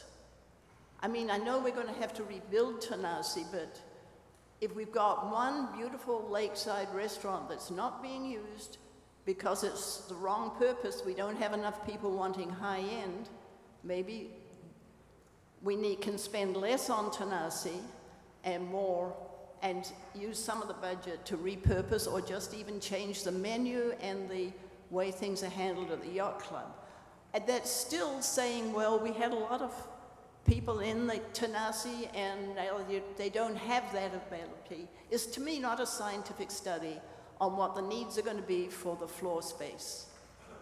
Well, let me give you one thing that I know is a fact. When Tanassi burnt down in August, comparing their income, we're just talking income now, so I don't know how you want to relate that to people, but from January to August, Tanassi alone made 4 times what the other 3 restaurants did together. So that's good, but you can relate money to number of people. Sure. And you can also look at what you need to do to bring the other restaurants to the same popularity. I agree with you. I mean, all your points are absolutely valid, ma'am. So I'm not really, trying to take away from that at all. I think it would help people who are worried about the cost if we saw some studies, not just pulling out of the air what people want and what they remember about Tanassi. No cherry picking, I get it. Chet, could I answer that? Thank you. Yeah. So in long-range planning, we looked at growth in the village. And you will remember Tanassi was always crowded as opposed to the yacht club. The old Tanassi structure was about 14,000 square feet, I believe. That's correct. And if you extrapolate based upon population growth at full build-out, you need somewhere around 21 to 22,000 square feet. That's where the numbers are coming from. Second, the Tanassi restaurant, that's the show place. It's what everybody sees when they come into to Telco Village. We've got the property that I would call the wow factor, beautiful property. We need pop. We need pop in terms of the restaurant. Tanassi gets people, as Casey said, from Lenore City. I'm not sure the yacht club does. So I think that if you really think it through, you'll see that you need a restaurant that really fits the needs of the future. Thank you.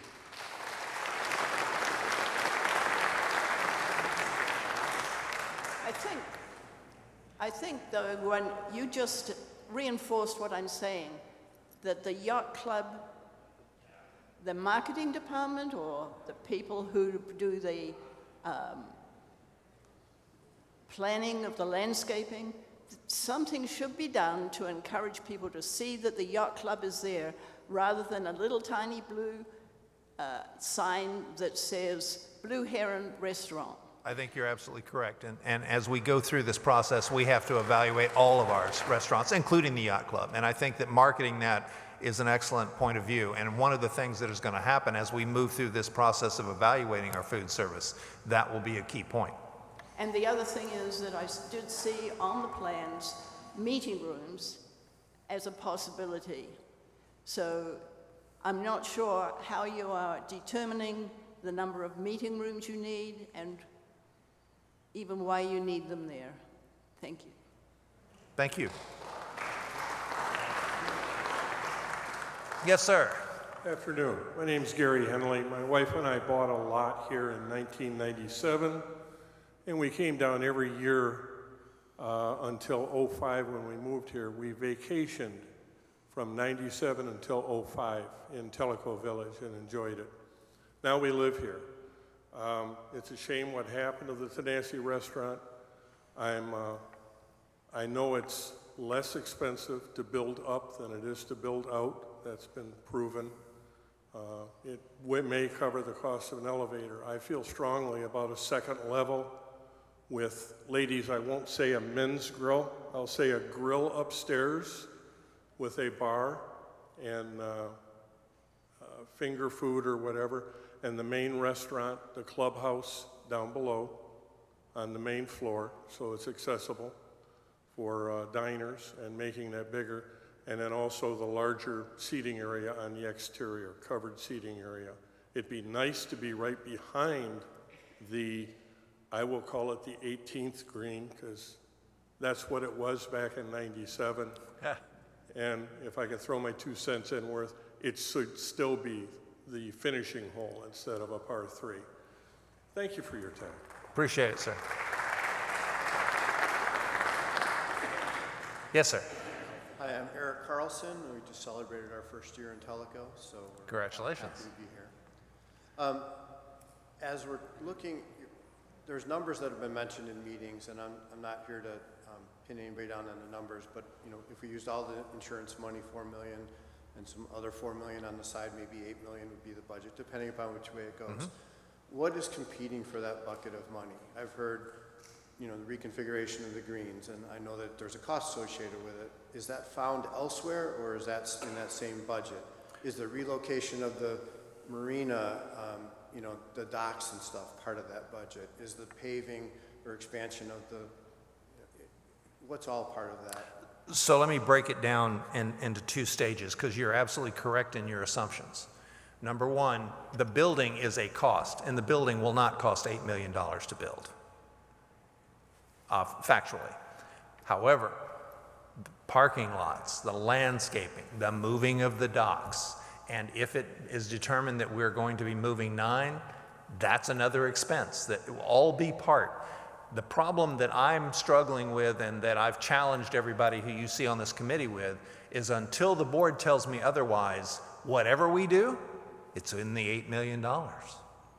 And so the answer to your question is we're looking at probably a little over $6 million for the house, and then all the rest of that is for landscaping and moving and putting in parking lots and all those things. So it's going to be a tight budget no matter how we slice and dice it. And I would just like to say that the only part of the plan that, feeding off of some of the other people that spoke before me, is that the meeting spaces at Tenassi would be a luxury. We could relieve the stress of the parking and save on square footage costs for meeting spaces to drive more utilization of the yacht club meeting spaces that are there, and Understood. And those are all things that we're looking at, and I appreciate that. Thank you. Hi, I'm Judith Stroig, and I've been here 5 years, and I really liked Tim Kukla's suggestion of a rooftop bar. I think it would be very attractive. I also, when you talk about a view, I don't think the silos in my mind are a very attractive view. Just my opinion. And I hear they're pretty dangerous inside, and the rescue team would have a very difficult time getting someone out if they were to fall inside. Something that you've addressed to be of most importance is parking. And being in the village almost 5 years, I'm sure most of you would agree that you have a much harder time getting through the village, especially coming onto 444. I've thought about how we can look towards the future for rectifying some of this before it gets more out of hand than it is. What about if we utilized our golf carts more? I understand that there was a plan many years ago to actually have golf cart paths that could go from village to village. We have a large area on both sides of 444 that could possibly be utilized as a golf cart path. That, if golf carts were utilized more, we wouldn't maybe have as much need for parking in the new facility. And it would also really help us with our traffic situation. Thank you. I've never seen the plans, but now that I know they exist, I'll go looking for them. I've heard from 2 different people that something like that was planned originally. We did do a study for a greenway that had no electronic vehicles would have been allowed on that. That was a cooperation that we did a study working with Loudoun County to create a greenway all along 444, which basically ended up being under the power line. And in order to go in and do that, because you have to maintain a certain grade, it was going to be over $1 million a mile to create that. And they wanted Telco Village, of course, to foot the bill. And it was going to be open to all people, but it wouldn't have been for golf carts. It would have been bicycles, walkers, that type of thing. That was the study that they're referencing. Well, I know that I'm fortunate because I have to stop on Toco Road, so I can get through 444, but I have many of my friends that can sit there 5, 6, 7 minutes. And even at that time, it's kind of dangerous to try to pull out because traffic is just getting really, really difficult. So you know, we've gone to the state about this and asked them to do traffic studies on several areas on 444 because you're not exaggerating. I live off of Maple Hill and I have the exact same you know, Lions and Christians moment out there on 44 trying to get out onto the street. So I don't think anybody in this room can argue with you that 444 is becoming, I'll use a polite term, interesting to get out onto. Okay, thank you. Thank you. Yes, ma'am.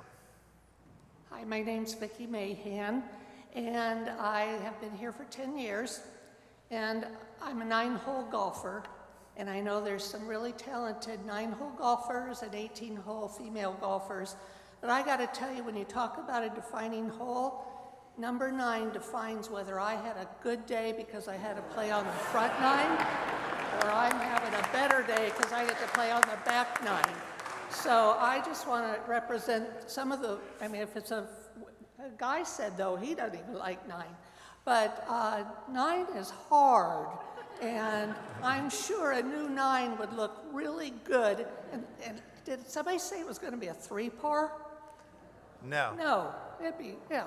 No, it would not be a 3-par. My golf guys would be knifing me walking down the street if I made it a 3-par, so don't worry about that. I wouldn't support a 3-par there, but if I could have a better day at the end of having to play on the front side, I would really be a happy camper, so thank you. Thank you.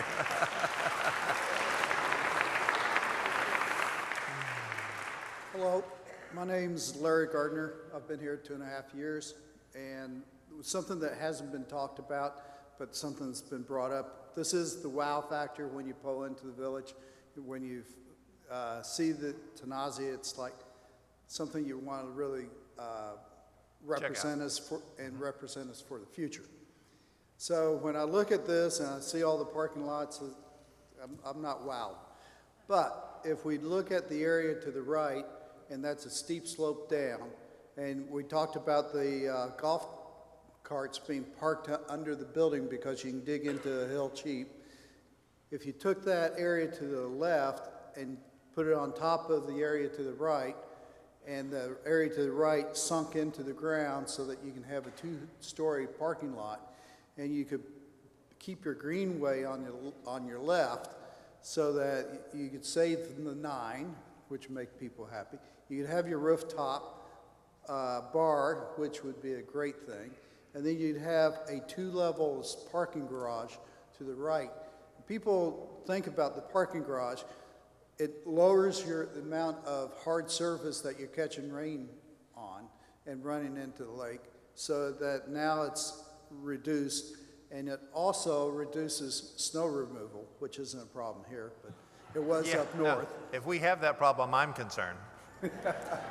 So that's just an idea that I'd like for that to be considered, because that would, if you lower that to the level where you could have parking ramps. I know that you have ramps versus elevators and spirals that might make it cheaper, more affordable. Yeah, I mean, that's a great conversation, and we actually did talk about a parking garage in a scenario that you're referring to. We elected not to explore that from a master planning perspective, primarily because of the cost of a parking garage. I personally love that. I think it's more ecologically sound. I think it's a better use of the site. It doesn't put as much parking everywhere. We can control the water.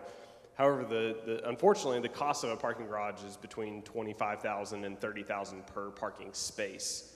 And we're doing that in projects downtown, like on some of our other projects in Nashville where you have no other option. But just to put that in perspective, we did a 40 parking space, nothing on top, just underneath the building, and it was $1.2 million for that garage. So even though I love it, and I would have loved to do that because I think it would have freed up a lot of the green space and be able to maintain more green, unfortunately with the budget that we currently have, that would not be possible to achieve. If if the budget was larger and we had a spare, and I'm not being sarcastic, but like if we had an extra, million or $2 million to like enlarge that scope for that piece, that would be a great solution in my opinion. I think and that's honestly why you see places like parking lot, retail shops are all surface parking, is because of the cost associated with that. Yeah, if you look at that and you say increase the cost of the project 10%, then you say, is that worth 10%? Because look at what that would do to the view when you pulled in. You could make the view to the 9th, because now you don't see the 9th.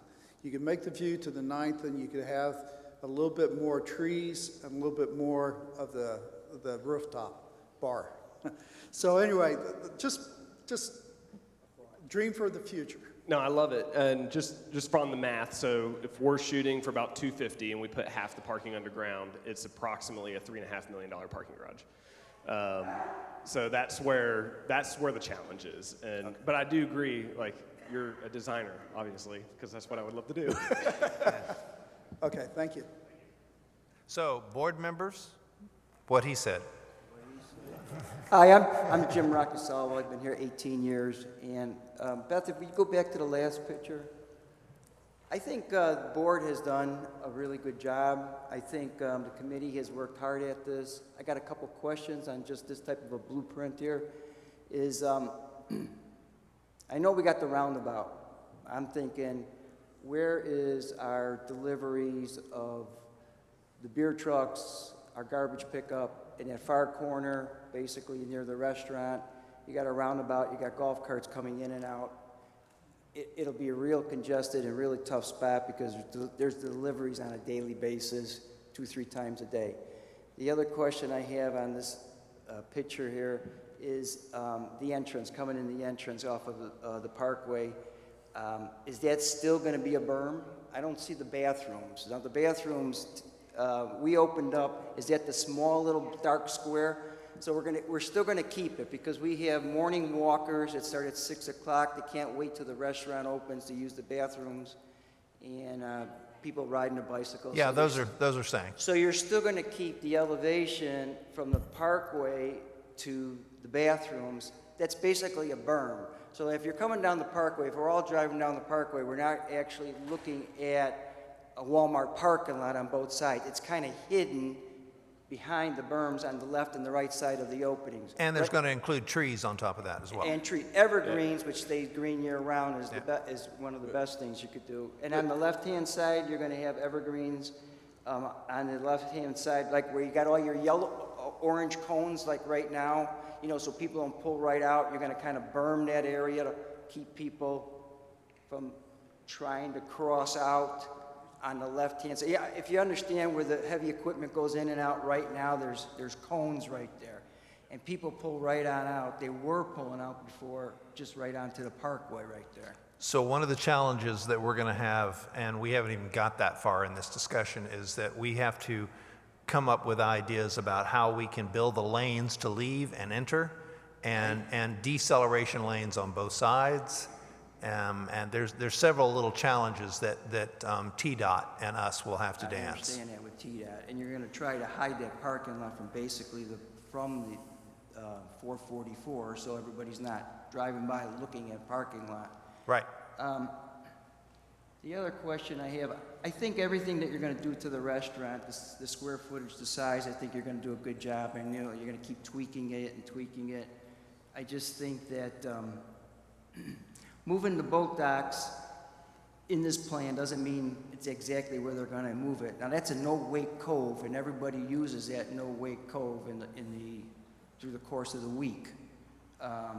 People just float out there. If you got the boat dock sitting right on top of it, instead of tweaking it more towards the front, I think that you're gonna eat up that entire cove with more boat docks. And then I don't know if Well, I think, PRDA will let you do it or not. yeah, I don't, at the end of the day, we are waiting on TVA and TRDA to tell us whether we can do it in the first place. We've met with TVA Yeah. and to get a preliminary okay or not okay. To tweak it, So- move it away a little bit. Yeah, they know we want to move it over. The point of moving the boat docks over is to give them closer access to parking, and not make them have to walk around the clubhouse or walk around the golf. And so as the putting greens are closer to the building in almost all the scenarios, getting the boat dock users able to have a straight and not steep walkway to their dock Because that is drops off ideal. on this side. Right, so Correct. you'd have to have like a little curve. That way they can load Mhm. their cars and not have to be hauling stuff all over.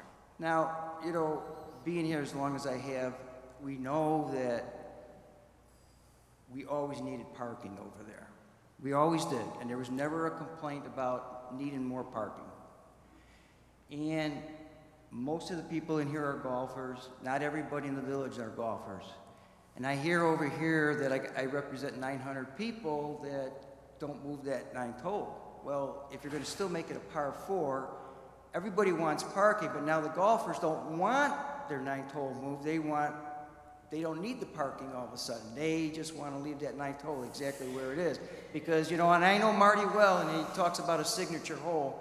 They're all signature holes. You're just shooting over the water. It's a little harder. If they shortened it up and dropped it on the other side of that little inlet, some people are complaining, some people aren't. But I thought the whole idea is we need parking.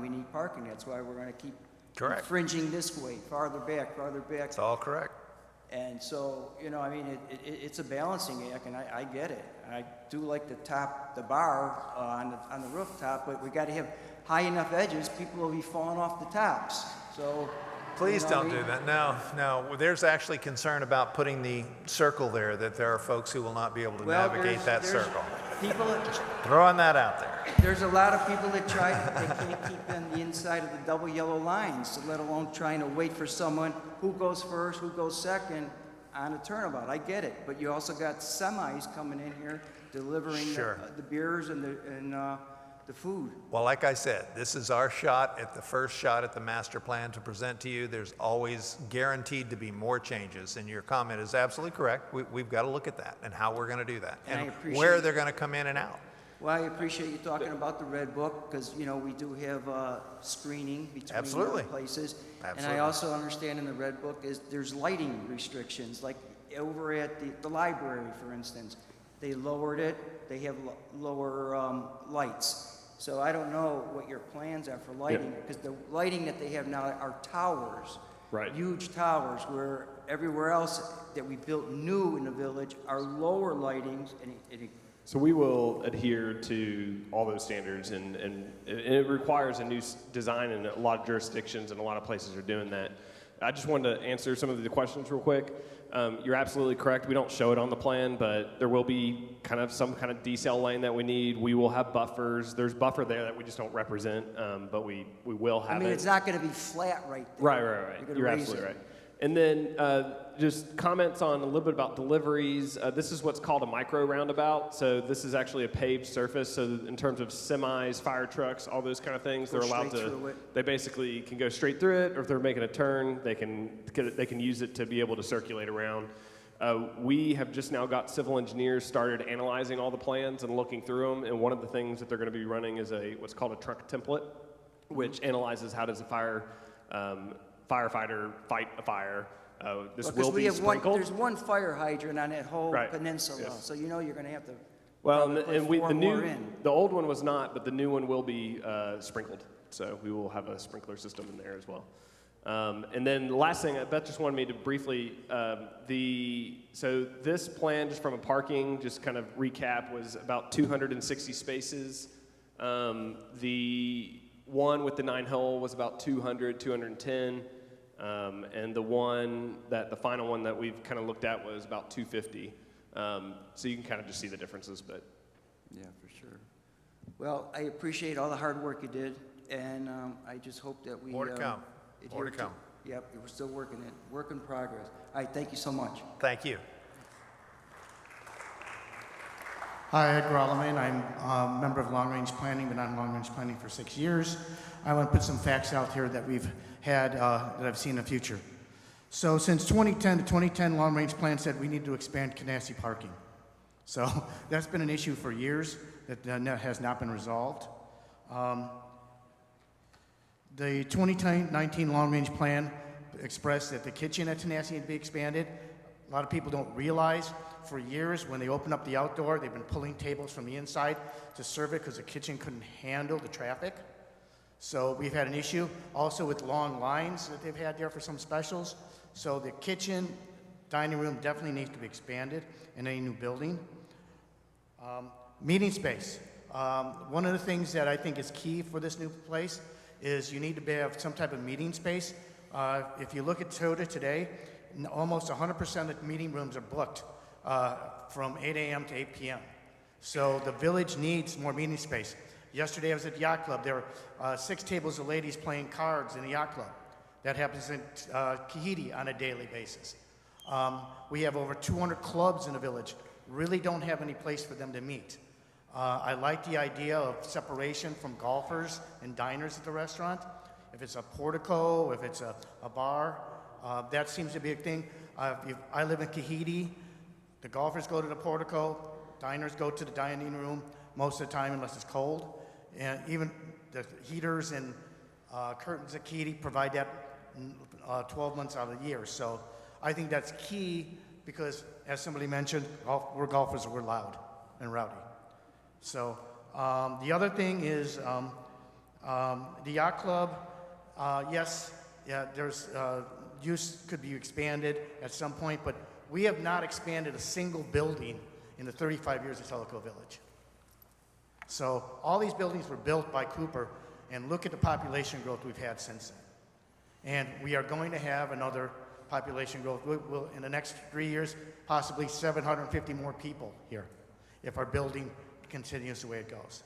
So we need to provide for the growth of the future and plan for that and build this facility for that within a reasonable budget. Thank you.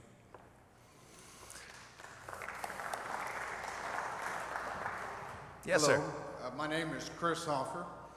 I'd like to have as much time as the gentleman before me. Is that possible? No, I'm teasing. Just kidding. I've come here as a center. Oh no, wrong day. Yeah. Wrong building. I mean, right building, wrong meeting. Yeah, gotcha. But thank you all for what you're doing here. This is tremendous. I've only been a property owner for 4 years. I'm part-timer. I've only been in the house for 2.5 years. It takes about 1.5 years to build a house here, I found out. So I guess that's par for the course. I would like to make sure, one of the things that sold me about this place is when we visited, is we did have lunch at the facility. It was just wonderful. The view is so critical. It will sell you, it will want you to come back, and it will help us enjoy when we do dine there. Will also help the value of your home. Correct, very much so. Now the one thing that I think that we gotta make sure is that we save a little bit of gunpowder. There is a lot of expenses when it comes to trying to finance a community like this. Our roads and our infrastructure. Absolutely correct. Is one of the most important things that we have. We got a lot of existing facilities that we gotta take a look at. As somebody that's only been here 2.5 years, an avid golfer, one thing that I've noticed is, in my opinion, Tennessee's not the best place for Bermuda grass.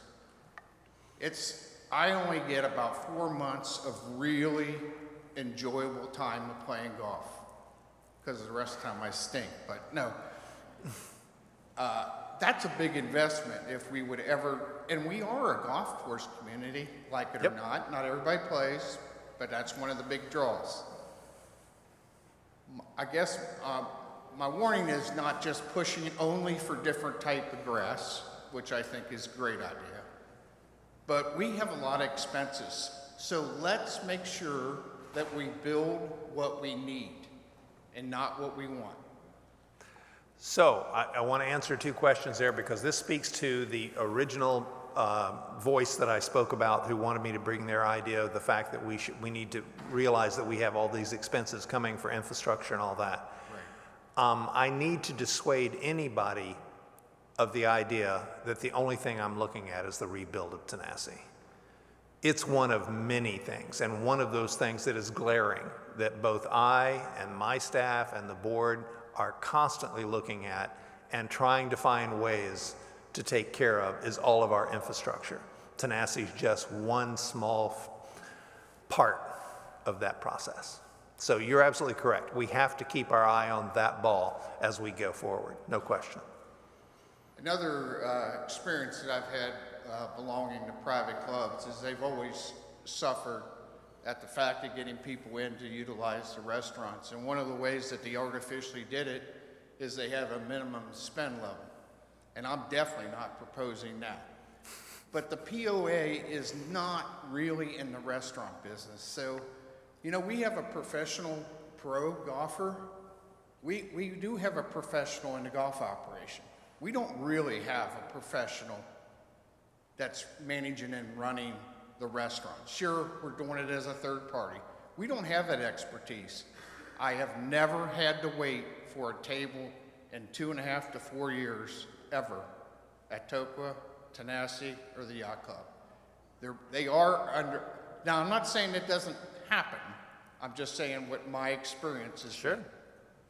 So, again, I just want us to move fiscally responsibly as we approach this project. Absolutely. And I do thank everybody for their efforts. Thank you, sir. I appreciate your comments. Hey, guys. Hey. My name is Jamie Davis. I work for the golf department, have for the last 12, working on 13 years. I'm only going to address a few things. I'll go online and express my full opinion. But as everything you've laid out, I think by far that is awesome. Okay, being able to separate everything the way you have with the roundabout, designate your parking, separate everything, I think it's great. I don't think anybody here wants to lose the 9th green except every single lady that swings a golf club, okay? I've had it kill me many times. You can hit it perfect right down the middle, try to lay up, and depending upon how hard the ground is, it rolls in the water, you make a double bogey. That's just the hole. But as Chet said, it's about parking. We got to have parking. So looking at that, I think you can minimize the expense. I'm sure Wells doesn't want to move it either. But we can minimize the expense by just moving that 9th green, tuck it back in along the cart path and that little knoll back on the side to the right as you're facing the burned down clubhouse, and move the tees all the way to the back. You can't see the green, but you could cut it around and take a chance of maybe getting on. Most people would lay up, leave the hills the way it is, and if you roll down, now you've got a really hard shot to try to get back up to it. So it automatically becomes challenging. All you have to do is build a new green in an area that's already flat. Then you also have your parking. I like that one. I think it's great. I think the layout's great, everything about it. I do want to address something that the lady said earlier, talking about the yacht club and the restaurant. Again, my opinion, the problem with the restaurants in Tellico Village is hospitality. It's been that way for a very long time. Nobody will say anything about it, but working for the golf course and running the outside like I have at both places, Tenassi and Tokwa, one of the most embarrassing things for me as a villager and as a worker is for me to have the men's golf league, which consists of 100 players each time, or the women's league, which is the same, come in for a 8:30 shotgun in the morning, and they can't even get a frickin' cup of coffee. It's ridiculous. We used to have amenities in the village. Now we're all about business. So what are we? Are we a business or are we amenity? Are we taking care of the people that live in the village? Are we still trying to attract others from the outside? Bottom line, our restaurants are not run properly. The menu never changes at the yacht club, hasn't since I've been here. So I don't know how we could expect it to be any better than it is. Meeting rooms, that doesn't really work for meeting rooms, I know, but the bottom of the yacht club is not used except in the evenings, weddings, receptions, parties, things like that. You could easily section that off and have plenty of meeting rooms underneath the yacht club, not to mention the top. So that wasn't mentioned in that design. I don't think there's ever going to be a time, as the gentleman, the architect said, where some days you can have this for golf and some days you can have it for meetings. Every single day the golf courses are packed from daylight to dark. So there's always people looking to drink, get together, figure their scores.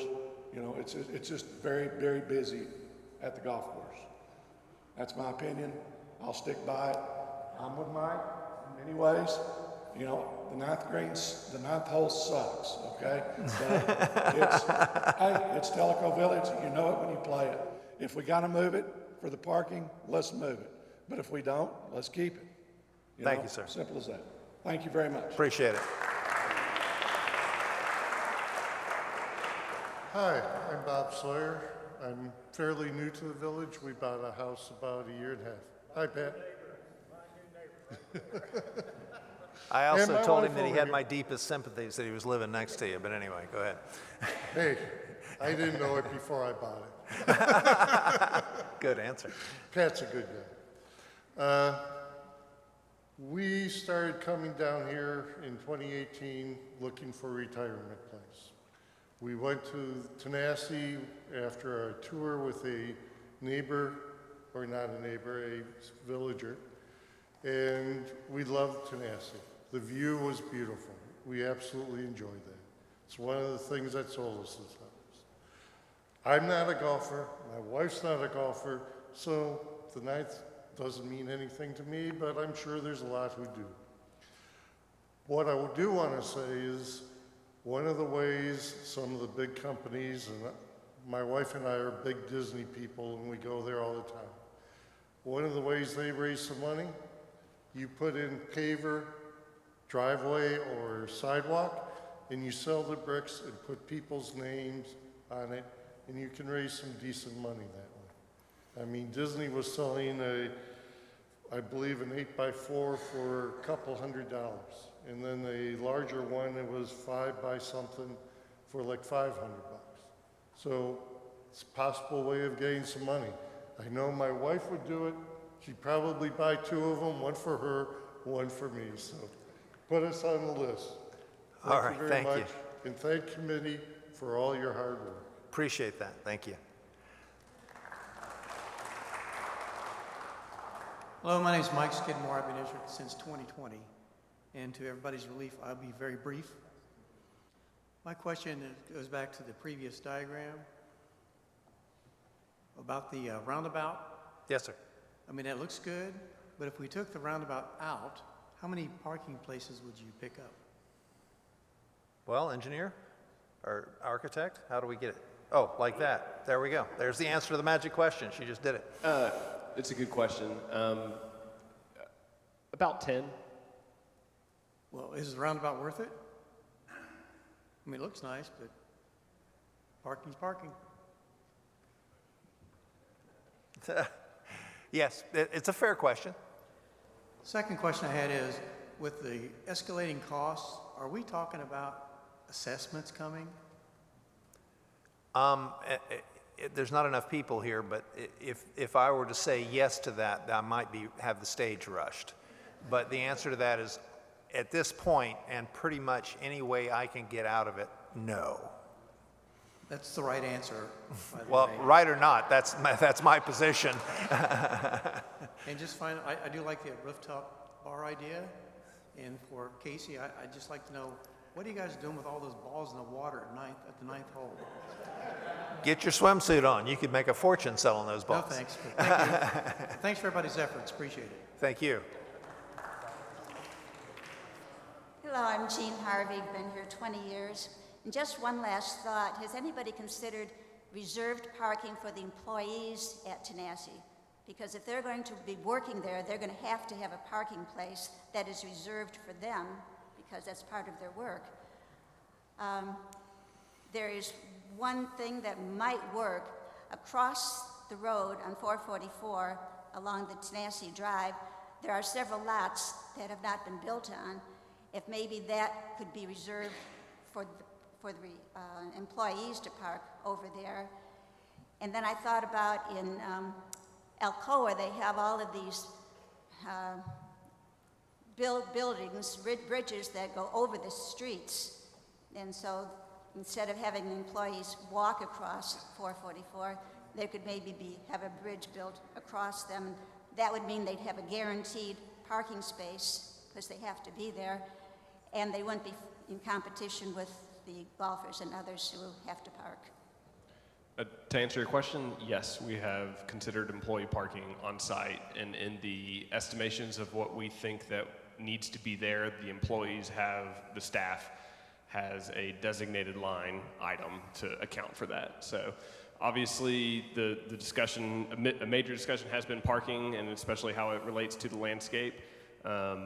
Depending, if we believe at peak times we really need about that 280, that's where it fluctuates. So if we don't have 280, most of the time it's probably going okay, but during peak times, but employees are probably ought to be there because you're probably going to show up at 7 a.m. Prep for the day or whatever, depending on what your role or whoever's role it is. So, but to answer your question in short, yes, we have considered it, and the plan is to have that on site. Very good. How you doing? I'm Teresa Reed. Sorry for the hat, my face is all swollen, but I'm certain you had to guess I was going to come up and say something.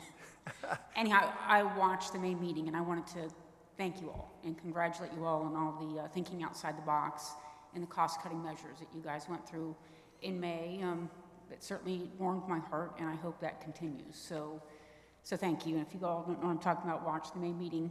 I think you guys are doing a great job. I did want to mention, and I'll email it to if you want to, 5 or 6 days ago, a gentleman named Bill Kirby, he's new, and I think he's up in Lenore City, posted something on Nextdoor asking people where to get breakfast. I looked at it yesterday. There were 93 responses. Not one Tellico Village restaurant was in the response. So can I answer one question in that? Because you're like number 4, right? This brought this up tonight. We're evaluating the food service.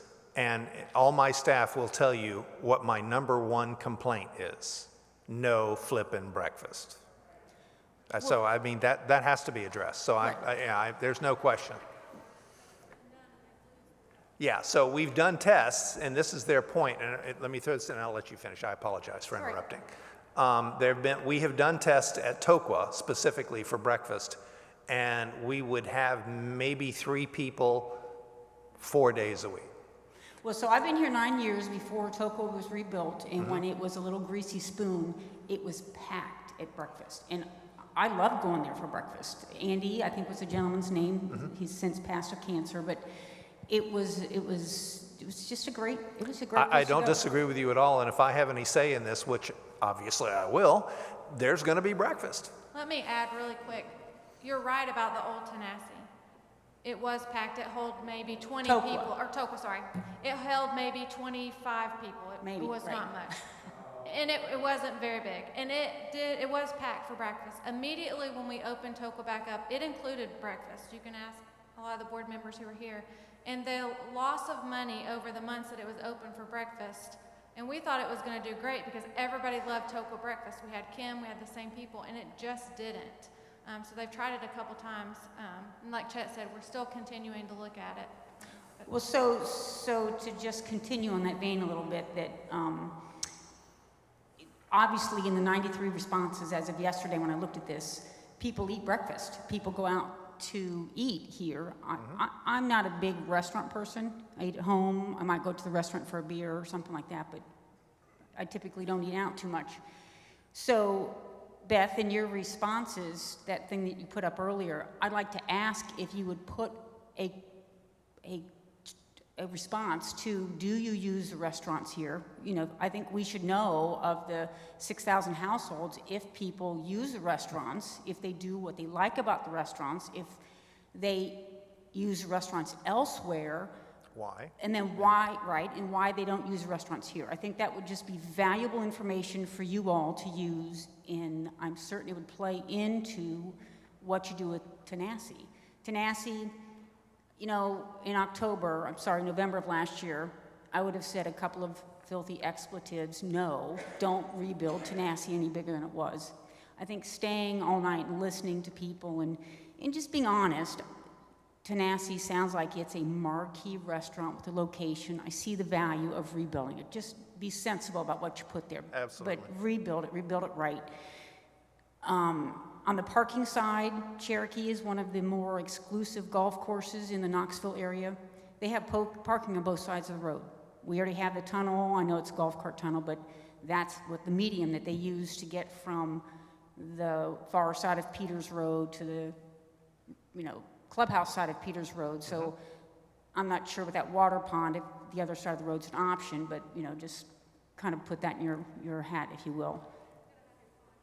So real quick to the golf, the, whatever those things are called, the Driving range? electronic Oh, golfing. the electrifying, yeah. Mm-hmm. You know, Simulators. if you are stressed with parking at Tenassi, to me, it wouldn't be sensible to overbuild Tenassi. I think we need those golf simulators. I think that's what the Tokwa Pavilion could be, like a second purpose. Have all those things are retractable. You could have it used for an open space for banquets or weddings or golf parties, and then if you drop down the sides and put a partition, and on a rainy day you've got a place for golf simulation. Just really think about not overbuilding Tenassi if parking's an issue. And then, of course, Tenassi Tokwa Pavilion can also be used for meeting rooms. Sure. Mm-hmm. So God bless you all. Thanks for what you're doing. I want to be on your side. If you need help finding out what villagers want, I really think that's something that you guys need to make sure you're doing. Find out what the community really wants. I think it's a great suggestion to add that to that particular page. Yeah. All right. Well, thank you very much. Thank you. I just wanted to speak to the usage of Tokwa. I'm sorry, your name, sir? My name is Richard Grissetto. Thank you, sir. And I wanted to speak to the usage of the yacht club. Yeah, a lot of times the restaurant's empty. That's a discussion for another time. I went to use my boat with my wife last week. I think it was one of the nicer evenings. I think it was around 5 o'clock, 6 o'clock. And I'm not complaining. I had to park. I'm on FDOT, right by the parking lot. I had to go way to the other end. Okay, I can walk. That's not a big deal. There's a parking issue there also. Yes. Okay, so you're aware of that. Yes. Okay, so what I wanted to speak to, I know everybody here is retired, or most people are retired. I'm newly retired, so I'm still wondering if I got enough money. And I don't want you guys spending a lot of money that you don't need to, but you need 300 spots here. And however you got to get that, if my first suggestion was going to be put it underneath the ninth hole. Let them have their ninth hole, put parking underneath it. I don't know if that works. But it's thinking out of the box, right? No, that's a fair comment. You're going to need the parking. I love it, actually. It's kind of you got to get it. So, and I love the rooftop bar. I think that's awesome. But the other question I had, is there anything in our bylaws or the rules and regulations that everybody has to follow where the POA is limited to how they raise funds or how they, we have a lot of, I look around our community, this is like people call it another great day in paradise. And there's a lot of opportunity for the villagers to earn money through bringing in different things and different entertainment and different, and I don't know what's available to us to utilize or whatever. And I was just wondering if there's anything, any discussion of anything like that. Because you're going to end up spending a lot of money here. You don't have a choice. So I think the answer to that is it's been brought up by our finance committee. It's been brought up by several people on my staff. And the short answer is we're going to have to look at that. We're going to have to see what our options are there and see what the board will allow us to do or not do. And the short answer to your question is there is yes and no. Yes, there are some rules, and no, we can do fundraising under certain conditions. And so, Well, you yeah. have fundraising, I'm talking about commerce. Sure. I mean, you go to Tokwa on, I think it's Tuesday nights. People are bringing lawn chairs. Oh yeah, Sit place is outside, packed. and I go all the time. The place is packed. Well, you go to Wednesday night at Kahiti. Same deal at Kahiti. People are out on the. I'm always worried they're going to start parking on the putting green at Kahiti because there's so many people there. So that, but it's yeah, they pack them in. So for the right things, there's a lot of opportunity here to maybe help fund ourselves. Sure. I don't mind. I don't want you raising my dues. But I'll go out and spend money on something like that, knowing that maybe 20% of that is going back to the kitty. Yeah. I'm much better with that. And I think maybe a lot of the villagers might be. Sure. It's a fair question. Thank you. You're up, boss. My name is Bob Thompson, and I will try to be on topic. When we came here 6 years ago, we had the opportunity to talk to Pat White. Very nice conversation. And I'll still be your campaign manager if you want to. That's okay. And he stressed the fact that Tanasi was landlocked. Yes. And I don't think it really is. And apparently at some point there was a discussion about putting the golf facilities over off of Davis Ferry. If we're going to put in a driving range, there's going to have to be some kind of an office over there, and there's going to have to be parking, or people are going to come over to the other side and get a golf cart and go over there. I don't think that's reasonable. I think there will be a parking lot over there for the driving range, and there'll have to be an office, and you'll have to have a place to park the ball pickup machinery. So there's going to be a parking lot over there anyway. My point is, take the golf facility, put it over off of Davis Ferry, like there was a discussion, add parking for golf carts around the current parking lot for Tanasi. So if the golfers want to go have dinner at Tanasi or lunch, they have every opportunity to do so. We were talking about the parking spaces being increased. Is that going to still be enough when we have build-out? Well, that is the question all from day one, is we have to have enough at build-out, not necessarily today. Yeah, exactly. We have to plan for growth. Absolutely. Which wasn't done. Are there any people on the committee who have a boat at the Tanasi docks? Not the ones out in the bay, but the ones right by Tanasi? I don't think so, unless there's somebody I don't know about. No, there isn't, sir. Okay. What's going to happen to Music Mondays? Will there be room? Well, I can't answer that question because I've not been exposed to Music Mondays yet. Okay. Anybody know?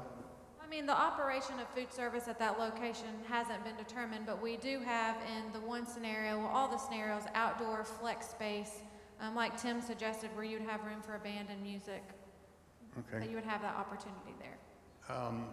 Will there be enough space in any of these plans for an increase in golf cart storage? I mean, it's already way more than what they had before in the plan to ensure that they have plenty of room for the future. Do you have anything to add to that, Casey? I think they were saying that it's already, right now, currently, today, we're at max play for Tanasi. We can't add, even if we wanted to, any more golf carts because there's no place to play them. Okay. No more players, well, you guys answer. There's no more availability on the tee sheet for players. So you're seeing the maximum amount. So we need 60 golf cars to operate based on a daily tee sheet. We have added some extra, about 300 square feet extra of cart storage space. If there ever is a chance that there are no more private carts for the future, we are not trying to do that. But if that was ever to where we needed 15 more golf carts for that fleet. But as of now, no. We're perfect where we are. There has also been talk of a par 3 course being installed on the west side of, well, That is so far down the road that I can't even address that one. But And you- yes, you it would- has been spoken of, and no, that you would decision. either need more golf carts for it at Tenassi, or you'd have to build another building.